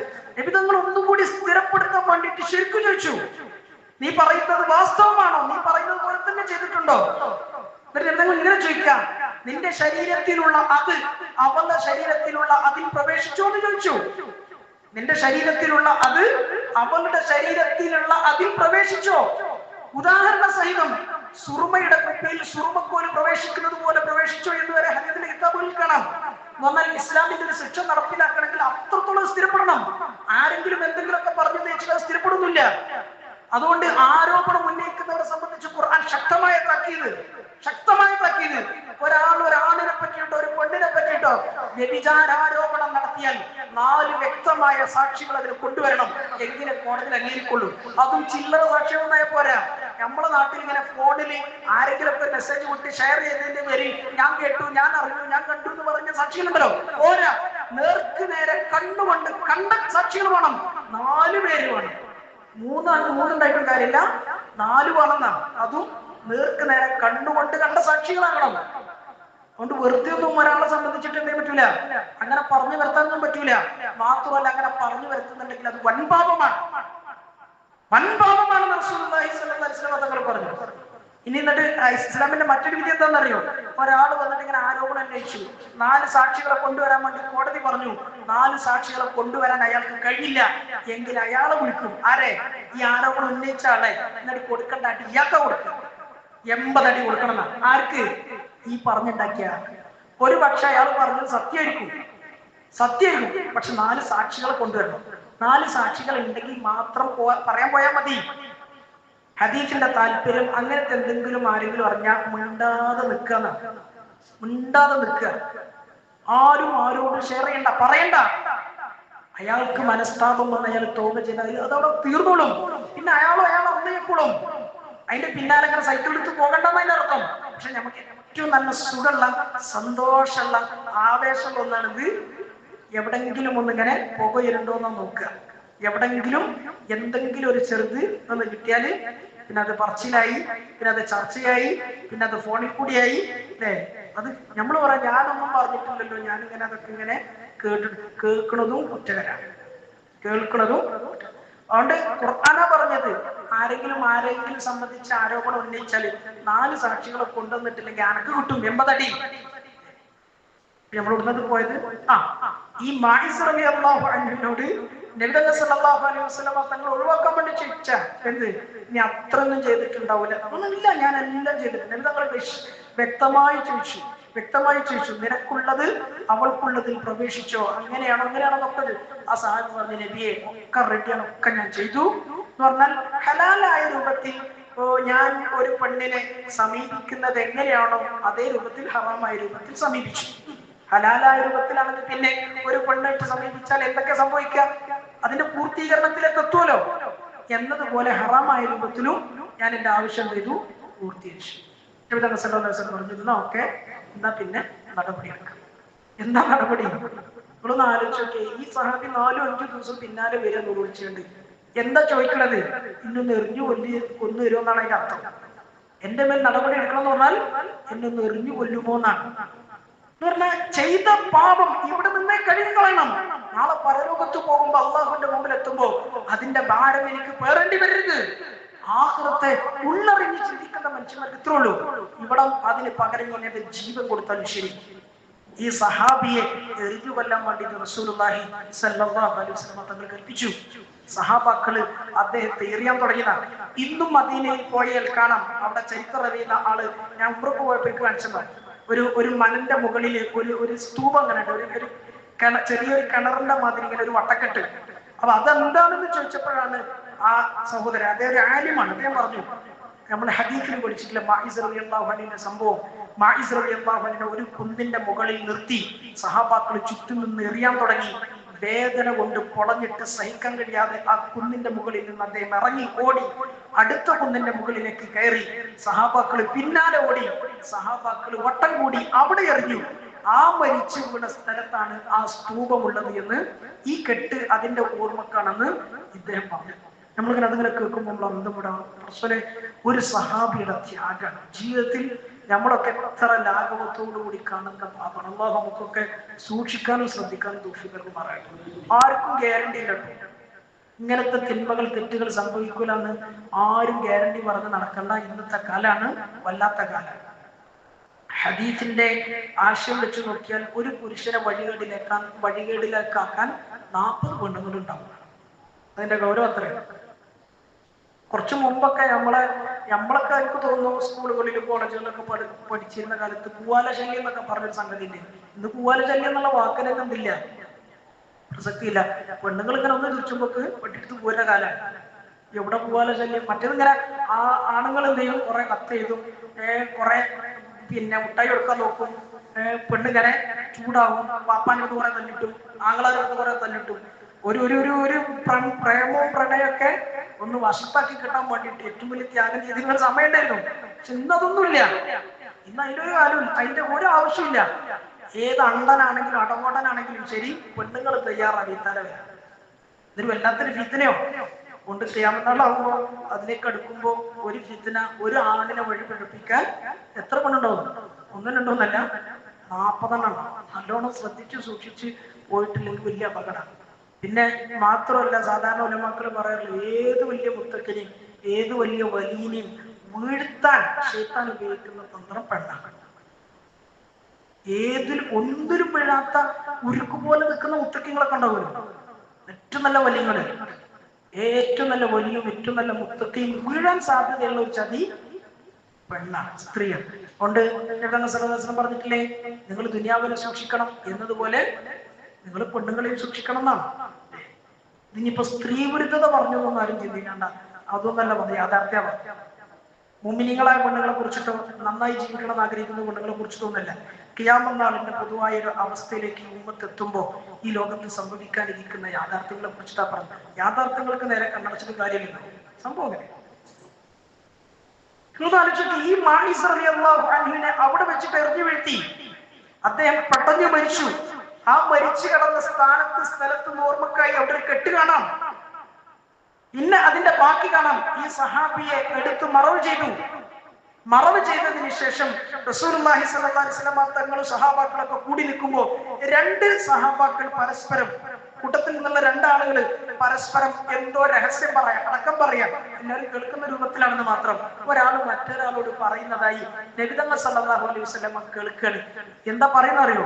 എന്തൊരു ഗതിയാണ് ഈ മനുഷ്യൻ്റെത്, എന്തൊരു ഗതിയാണ് ഈ മനുഷ്യന്റെ. തെറ്റ് ചെയ്തു, ഓക്കെ, ആരും അറിയാത്തൊരു പാപം, എന്തിനാ ഇവിടെ വന്ന് ഇങ്ങനെ വളർത്തിയത്, എന്തിനാ എല്ലാവരോടും പറഞ്ഞത്, അവസാനം നായ്ക്കൾ എറിഞ്ഞു കൊല്ലണ മാതിരി എറിഞ്ഞു കൊല്ലേണ്ടി വന്നില്ലേ എന്ന് പറഞ്ഞു.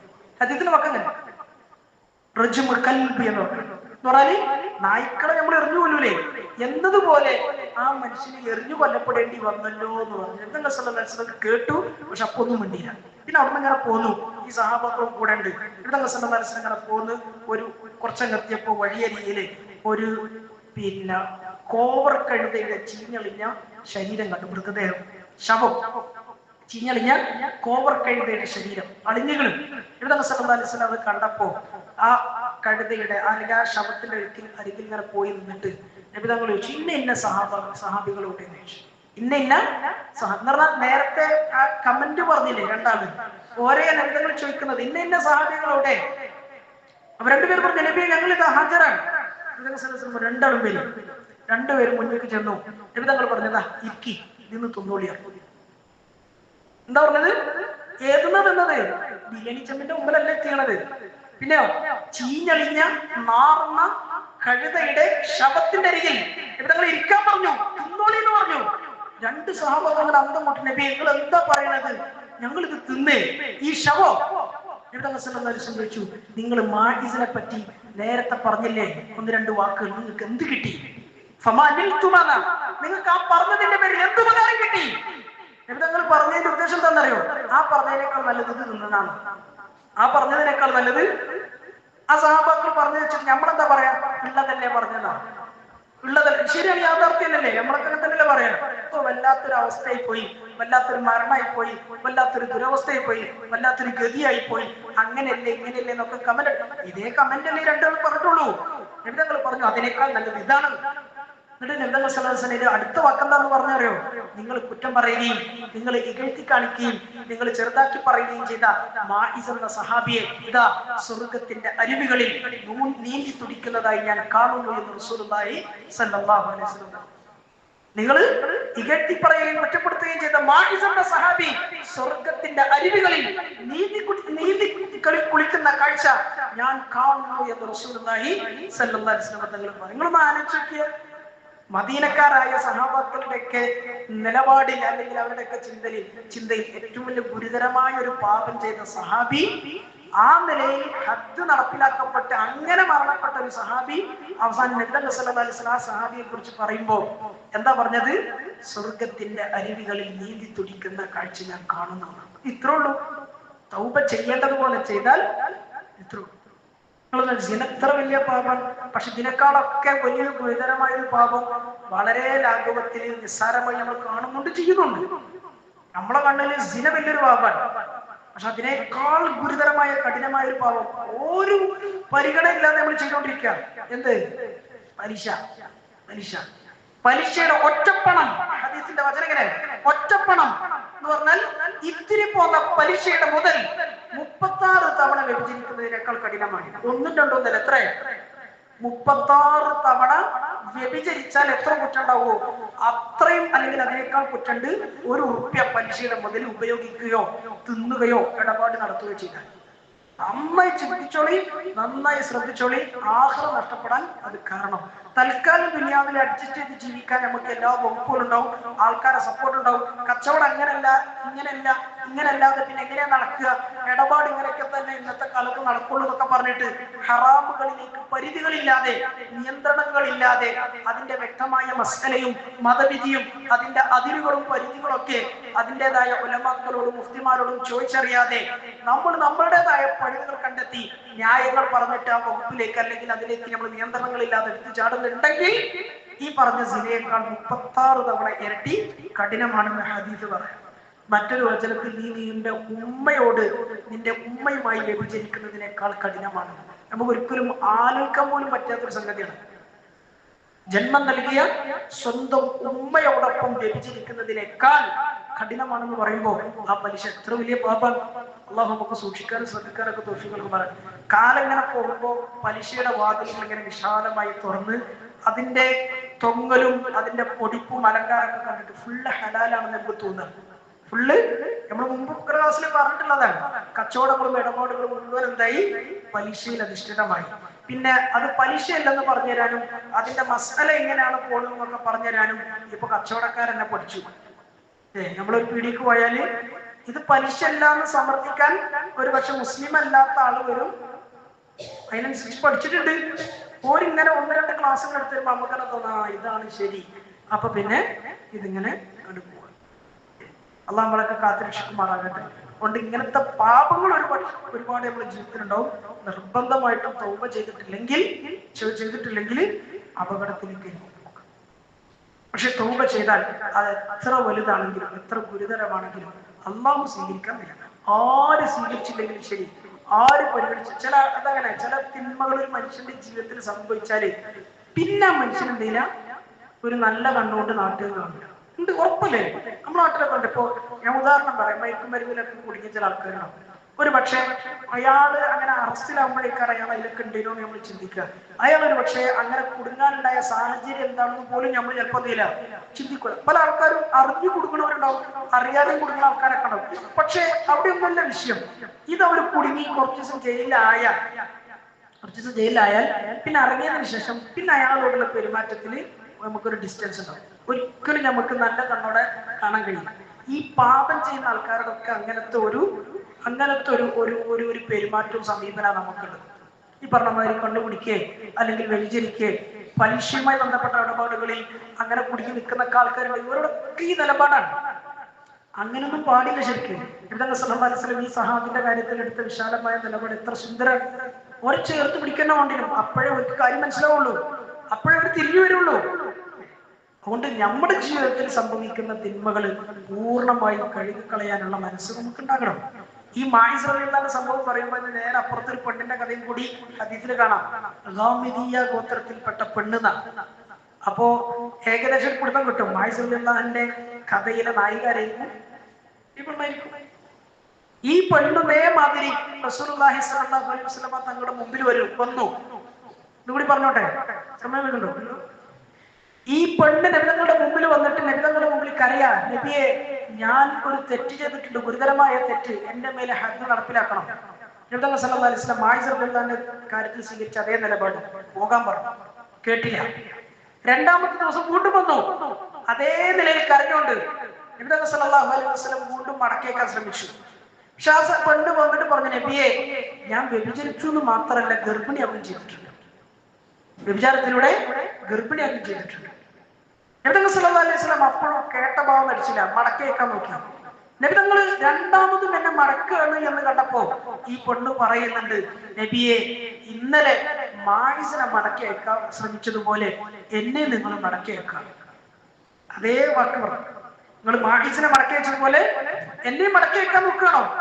റസൂലുള്ളാഹി സ്വല്ലല്ലാഹു അലൈഹി വസല്ലം തങ്ങൾ അപ്പോഴും മടക്കി വെച്ചതാണ്. മൂന്നാമതും വന്ന ഹദീസിന്റെ റിവായത്തുകളിലൊക്കെ കാണാം. ഏതായിരുന്നാലും വീണ്ടും വന്നപ്പോഴാണ് നബി സല്ലല്ലാഹു അലൈഹി വസല്ലം തങ്ങൾ ആ പെണ്ണിന്റെ വാക്ക് കേട്ടതും അംഗീകരിച്ചതും. പക്ഷെ നബി തങ്ങൾ പറഞ്ഞു ശിക്ഷ നടപ്പിലാക്കാനായിട്ടില്ല, കാരണം ഈ ഗർഭിണിയാണ്, ഗർഭത്തിൽ ഇരിക്കുന്ന കുഞ്ഞ് തെറ്റൊന്നും ചെയ്തിട്ടില്ലല്ലോ. അതുകൊണ്ട് ആ കുഞ്ഞിന് സ്വാഭാവികമായിട്ടും ജനിക്കാനുള്ള അവകാശമുണ്ട്, ജീവിക്കാനുള്ള അവകാശമുണ്ട്. അതുകൊണ്ട് നീ പോകണം, പ്രസവം കഴിഞ്ഞിട്ട് വന്നാൽ മതി. പ്രസവം കഴിഞ്ഞിട്ട് വന്നു.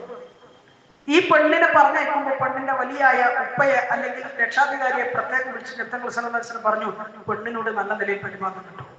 ഹദീസിന്റെ വചനം. പെണ്ണിനോട് എന്ത് ചെയ്യണം? ഓൾ അങ്ങനെ ചെയ്തു ഇങ്ങനെ ചെയ്തു എന്ന് വിചാരിച്ചിട്ട് അവരോട് അക്രമം കാണിക്കരുത്. അഹ്സിൻ ഇലൈഹ എന്ന ഹദീസിന്റെ വാക്ക്. ഏറ്റവും നല്ല നിലയിൽ പെരുമാറണം ഈ പെണ്ണിനോട്. ആ പെണ്ണ് മടങ്ങിപ്പോയി. 10 മാസം കഴിഞ്ഞു, പ്രസവിച്ചു.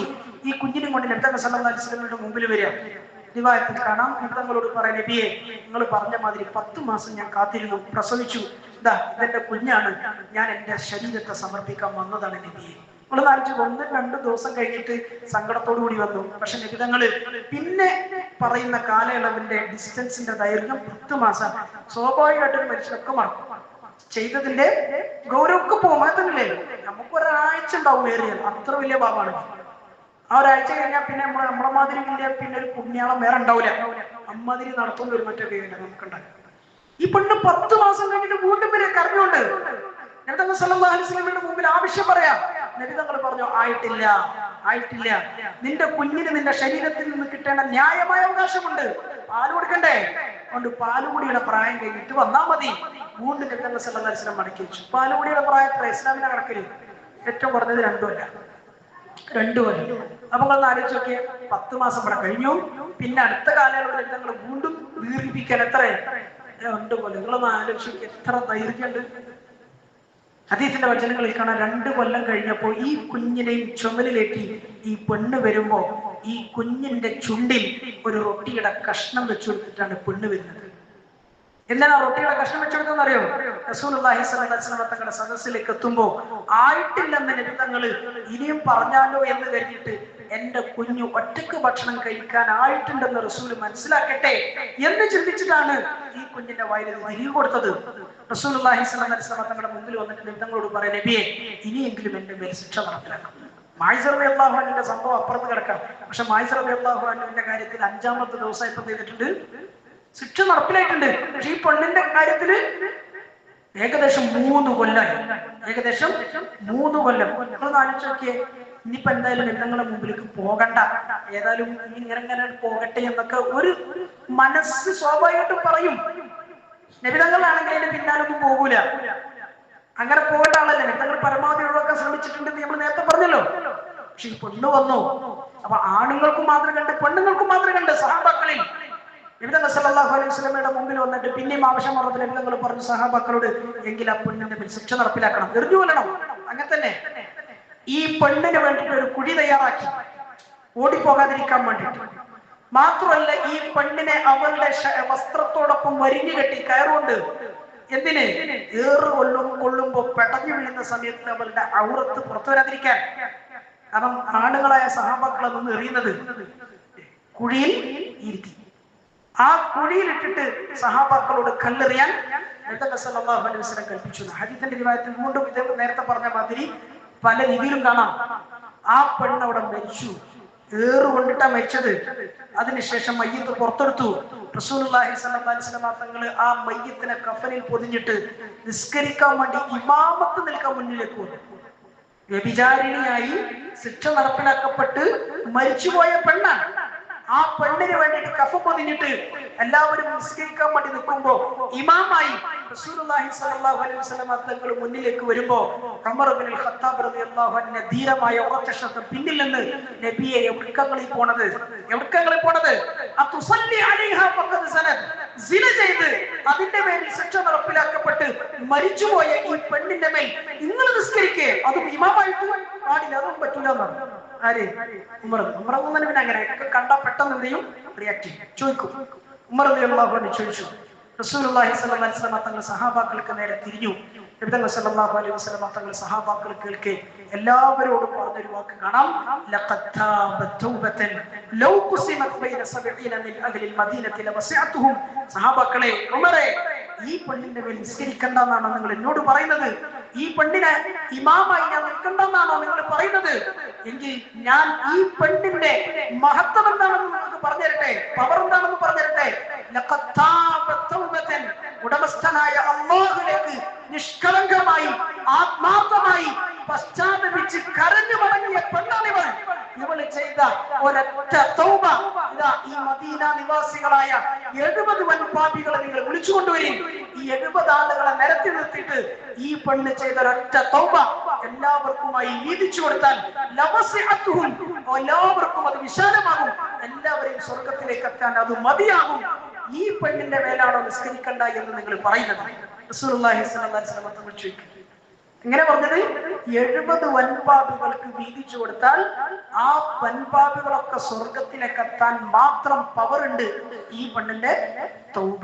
എന്നിട്ട് വീണ്ടും നബി തങ്ങൾ ചോദിക്കുക, ജീവിതത്തിൽ സംഭവിച്ച തെറ്റിനെ സ്വയം ഏറ്റുപറയുകയും അതിന്റെ പരിഹാരമായി, അതിന്റെ പ്രായശ്ചിത്തമായി സ്വന്തം ശരീരത്തിന്റെ ജീവിതവും ജീവനും സമർപ്പിക്കുകയും ചെയ്ത ഈ പെണ്ണിനേക്കാൾ മഹത്വമുള്ള ശ്രേഷ്ഠതയുള്ള വേറൊരു പെണ്ണിനെ നിങ്ങൾക്ക് കാണിച്ചു തരാൻ കഴിയുമോ എന്ന് റസൂലുള്ളാഹി സ്വല്ലല്ലാഹു അലൈഹി വസല്ലം ചോദിച്ചു. ആ പെണ്ണ് എവിടെ പോണത്? സ്വർഗത്തേക്ക്. തൗബക്ക് ഇത്ര പവറുണ്ട്.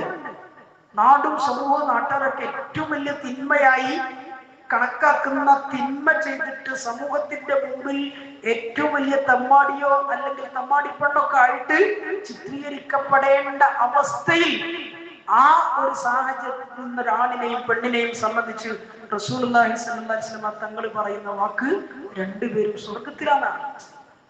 അതുകൊണ്ട് ഖുർആൻ പറഞ്ഞത്, നിങ്ങൾ ചെയ്തു പോയ പാപങ്ങളുടെ എണ്ണവും വണ്ണവും നോക്കിയിട്ട് അളന്നു നോക്കി ഇത് കുറെ ഉണ്ടല്ലോ എന്ന് ചിന്തിച്ചിട്ട് നിങ്ങൾ പിന്നോട്ട് പോകല്ലേ, നിങ്ങൾ പിന്തിരിഞ്ഞു പോകല്ലേ. അള്ളാന്റെ റഹ്മത്തിനെ തൊട്ട് നിങ്ങൾ ഒരിക്കലും നിരാശരായി. അള്ളാഹു എല്ലാം പുറത്ത്. പക്ഷെ നിബന്ധനയ്ക്ക് ശേഷം നമ്മൾ ഈ ആയത്ത് മാത്രമേ കേൾക്കലുള്ളൂ. ഈ ആയത്ത് പറഞ്ഞിട്ട് അള്ളാന്റെ റഹ്മത്തിന്റെ വിശാലതയെ കുറിച്ച് ഘോരഘോരം പറഞ്ഞും പ്രസംഗിച്ചും കേട്ടൊക്കെ നമ്മൾ പോകും. പക്ഷെ അതിന് ശേഷം രണ്ട് കാര്യങ്ങൾ പറഞ്ഞു. വാനീബു ഇലാ റബ്ബിക്കും വസ്ലിമു, പുറത്തു തരണോ, റഹ്മത്ത് കിട്ടണോ, ആദ്യം ഇങ്ങോട്ട് നിങ്ങൾ തിരിയണം, അല്ലാതെ ഞാൻ അങ്ങോട്ട് വരുന്ന കരുതണ്ട. അങ്ങനെ അങ്ങനെ നമ്മൾ എന്ത് ചെയ്യണം? മനസ്സുകൊണ്ട് അള്ളാഹുലേക്ക് തിരിയുക. വാനീബു ഇലാ റബ്ബിക്കും വസ്ലിമു, നിങ്ങൾ നിങ്ങളുടെ മനസ്സും ശരീരവും കീഴൊതുക്കണം. ആർക്ക്? അള്ളാഹ്. പിന്നെ പറഞ്ഞത് വത്തബിഉ അഹ്സന ഉൻസിലൈക്കും, പിന്നെ അവിടെ അങ്ങോട്ട് ജീവിതം ക്ലിയറാണ്. പിന്നീട് അവിടെ അങ്ങോട്ട് ചെയ്യണം ജീവിതങ്ങൾ. അങ്ങനത്തെ ആൾക്കാർക്കാണ് ഈ ഓഫർ. അല്ലാതെ ഇങ്ങനെ നാട് നീളാന്തരം തെറ്റും പാടി പറഞ്ഞിങ്ങനെ നടക്കുക, എന്നിട്ട് ഇങ്ങനെ ഇടയ്ക്ക് തൗബ ചെയ്യുക, വീണ്ടും ആ തെറ്റ് ആവർത്തിക്കുക, എന്റെ റബ്ബ് അങ്ങനെയാണ് ഇങ്ങനെയാണ് എന്നൊക്കെ പറഞ്ഞ് വലിയ വ്യാമോഹമുള്ള വിഡ്ഢിയാണെന്ന റസൂലുള്ളാഹി സ്വല്ലല്ലാഹു അലൈഹി വസല്ലം. ബലഹീനനാണ്, അവനെ കൊണ്ട് ഇതിനും കഴിയില്ല. കൊണ്ട് നല്ല ആർജവമുള്ള തന്റെ ഇടമുള്ള മുഅ്മിനീങ്ങളാകാൻ നമുക്ക് കഴിയണം. ഇത് നമ്മൾ പരസ്പരം അങ്ങോട്ടും ഇങ്ങോട്ടൊക്കെ പറയുകയും എന്നും ഓർമ്മപ്പെടുത്തുകയും ചെയ്യേണ്ട വളരെ പ്രധാനപ്പെട്ട ഒരു വിഷയമാണ്. കാരണം മനുഷ്യനാണ്, ആർക്കും എപ്പോഴും ഏത് തെറ്റും സംഭവിക്കാൻ സാധ്യതയുണ്ട്. ആരും ആരെയും അളക്കണ്ട, തൂക്കണ്ട, മാർക്കിടണ്ട, അവന്റെ ആഹാരം തീരുമാനിക്കൊന്നും വേണ്ട. നമ്മളെ ആഹാരം എന്താ ഒന്ന് ചിന്തിച്ചാൽ മതി. അങ്ങനെ ചിന്തിക്കുന്നിടത്ത് നമുക്ക് തൗബയുടെ വാതിൽ വിശാലമായി അള്ളാഹു തുറന്നിട്ടിരിക്കുന്നു എന്ന് റസൂലുള്ളാഹി സ്വല്ലല്ലാഹു അലൈഹി വസല്ലം. അതുകൊണ്ട് ഇൻഷാ അല്ലാഹ് റമളാൻ വരുന്നതിന് മുമ്പ് ഇൻഷാ അല്ലാഹ് നമുക്കൊന്ന് തൗബ ചെയ്തോടെ, നമുക്കൊന്ന് പശ്ചാത്തപിച്ച് മടങ്ങാൻ, അള്ളാഹുവിന്റെ മുമ്പിൽ ഇരിക്കാൻ നമുക്ക് അവസരം കിട്ടണം. അതിന് നമ്മൾ മനസ്സ് വെക്കണം. നമ്മൾ ജീവിതം നന്നാകണം. നമ്മൾ ആഗ്രഹിച്ച് നമ്മൾ നിയ്യത്ത് വെച്ച് അള്ളാഹുവിന്റെ മുമ്പിൽ ഏറ്റു പറഞ്ഞാൽ അള്ളാഹു പുറത്തു തരാത്തതായി ഒന്നും. അവിടെ നിന്ന് അങ്ങോട്ട് ഇൻഷാ അല്ലാഹ് നമ്മുടെ ജീവിതം, നമ്മുടെ റൂട്ട് ക്ലിയർ. അള്ളാഹു തആല എല്ലാ നിലയിലും പറഞ്ഞതിലുപരി കാര്യങ്ങൾ മനസ്സിലാക്കാനും അമൽ ചെയ്യാനും നമുക്ക് തൗഫീഖ് നൽകുമാറാകട്ടെ. പരിശുദ്ധമായ റമളാനിനെ ഏറ്റവും നന്നായി സ്വീകരിക്കുകയും സൽക്കരിക്കുകയും പ്രയോജനപ്പെടുത്തുകയും ചെയ്യുന്ന നല്ല അടിമകളുടെ കൂട്ടത്തിൽ അള്ളാഹു നമ്മളൊക്കെ ഉൾപ്പെടുത്തി അനുഗ്രഹിക്കുമാറാകട്ടെ. ഇൻഷാ അല്ലാഹ് ഇതോടുകൂടി ഈ കൊല്ലത്തെ ഖുർആൻ ക്ലാസ് അവസാനിപ്പിക്കുകയാണ്. ഇനി ഇൻഷാ അല്ലാഹ് നമുക്ക് റമളാൻ കഴിഞ്ഞിട്ട് ഇൻഷാ അല്ലാഹ് പുനരാരംഭിക്കാം. ഏത് സൂറത്തിലുള്ളത്? സൂറത്ത് അംബിയ. എത്ര ആയത്തായി? 73 ആയത്. മറക്കരുത് കേട്ടോ. ഇൻഷാ അല്ലാഹ് ഇപ്പൊ സൂറത്ത് തന്നെ ഏതാന്ന് ചിന്തിച്ചാണ്ട് മറന്നുപോയി. സൂറത്ത് അംബിയാക്ക് 73 ആയത്. ഇബ്രാഹിം നബി അലൈഹി സ്വലാമിന്റെ ചരിത്രം അവസാനം നമ്മൾ പറഞ്ഞു. ഇനി ലൂത്ത് നബി അലൈഹി സ്വലാമിന്റെയും നൂഹ് നബി അലൈഹി സ്വലാമിന്റെയും അതിനുശേഷം വേറെ കുറച്ച് നബിമാരുടെയൊക്കെ ചരിത്രവും സംഭവമൊക്കെയാണ് അള്ളാഹു പറയും. അള്ളാഹു തആല എല്ലാ നിലക്കും പരിശുദ്ധ ഖുർആനുമായിട്ട് ആത്മബന്ധം വളർത്തി ജീവിക്കാൻ നമുക്കൊക്കെ തൗഫീഖ് നൽകി അനുഗ്രഹിക്കുമാറാകട്ടെ. അൽഹംദുലില്ലാഹി റബ്ബിൽ ആലമീൻ. اللهم صل على محمد وعلى ال محمد وبارك وسلم عليه. اللهم اجعل جمعنا هذا جمعا مرحوما وتفرقنا من بعده تفرقا معصوما ولا تجعل فينا ولا معنا ولا منا شقيا ولا مطرودا ولا محروما. ربنا ظلمنا انفسنا وان لم تغفر لنا وترحمنا لنكونن من الخاسرين. يا الله رسولك الى الله ارحم الراحمين. ഞങ്ങളുടെ ജീവിതത്തിൽ ചെയ്തിട്ടുള്ള എല്ലാ പാപങ്ങളും നീ പുറത്തു തരണേ പടച്ചോനെ. നീ റഹ്മാനും റഹീമുമാണല്ലോ അല്ലാഹ്. ഞങ്ങളെ നീ കബൂലാക്ക് പടച്ചോനെ. അല്ലാഹുവേ, നിന്റെ നല്ല അടിമകളുടെ കൂട്ടത്തിൽ ഞങ്ങൾ ഉൾപ്പെടുത്തി പടച്ചോനെ. ഞങ്ങൾ രഹസ്യമായി പരസ്യമായി ചെയ്ത എല്ലാ തിന്മകളും ഞങ്ങൾക്ക് നീ പുറത്തു താ. ഞങ്ങൾക്ക് നന്നാകാൻ തൗഫീക്ക് നൽകണേ പടച്ചോനെ. നന്നാകാനുള്ള വഴികൾ തുറന്നേ പടച്ചോനെ. തൗബ ചെയ്യാനുള്ള മനസ്സ് താ അല്ലാഹ്. ആത്മാർത്ഥമായി നിന്നിലേക്ക് പശ്ചാത്തപിച്ചു മടങ്ങാനും നല്ലവരായി ജീവിക്കാനും ഏറ്റവും നല്ല നിലയിൽ മരിക്കാനും അതിലൂടെ നിന്റെ സ്വർഗത്തിലെത്താൻ ഞങ്ങൾക്കൊക്കെ തൗഫീക്ക് തരണേ അല്ലാഹ്. നിന്റെ നല്ല അടിമകളുടെ കൂട്ടത്തിൽ ഞങ്ങളെ നീ ഉൾപ്പെടുത്തി പടച്ചോനെ.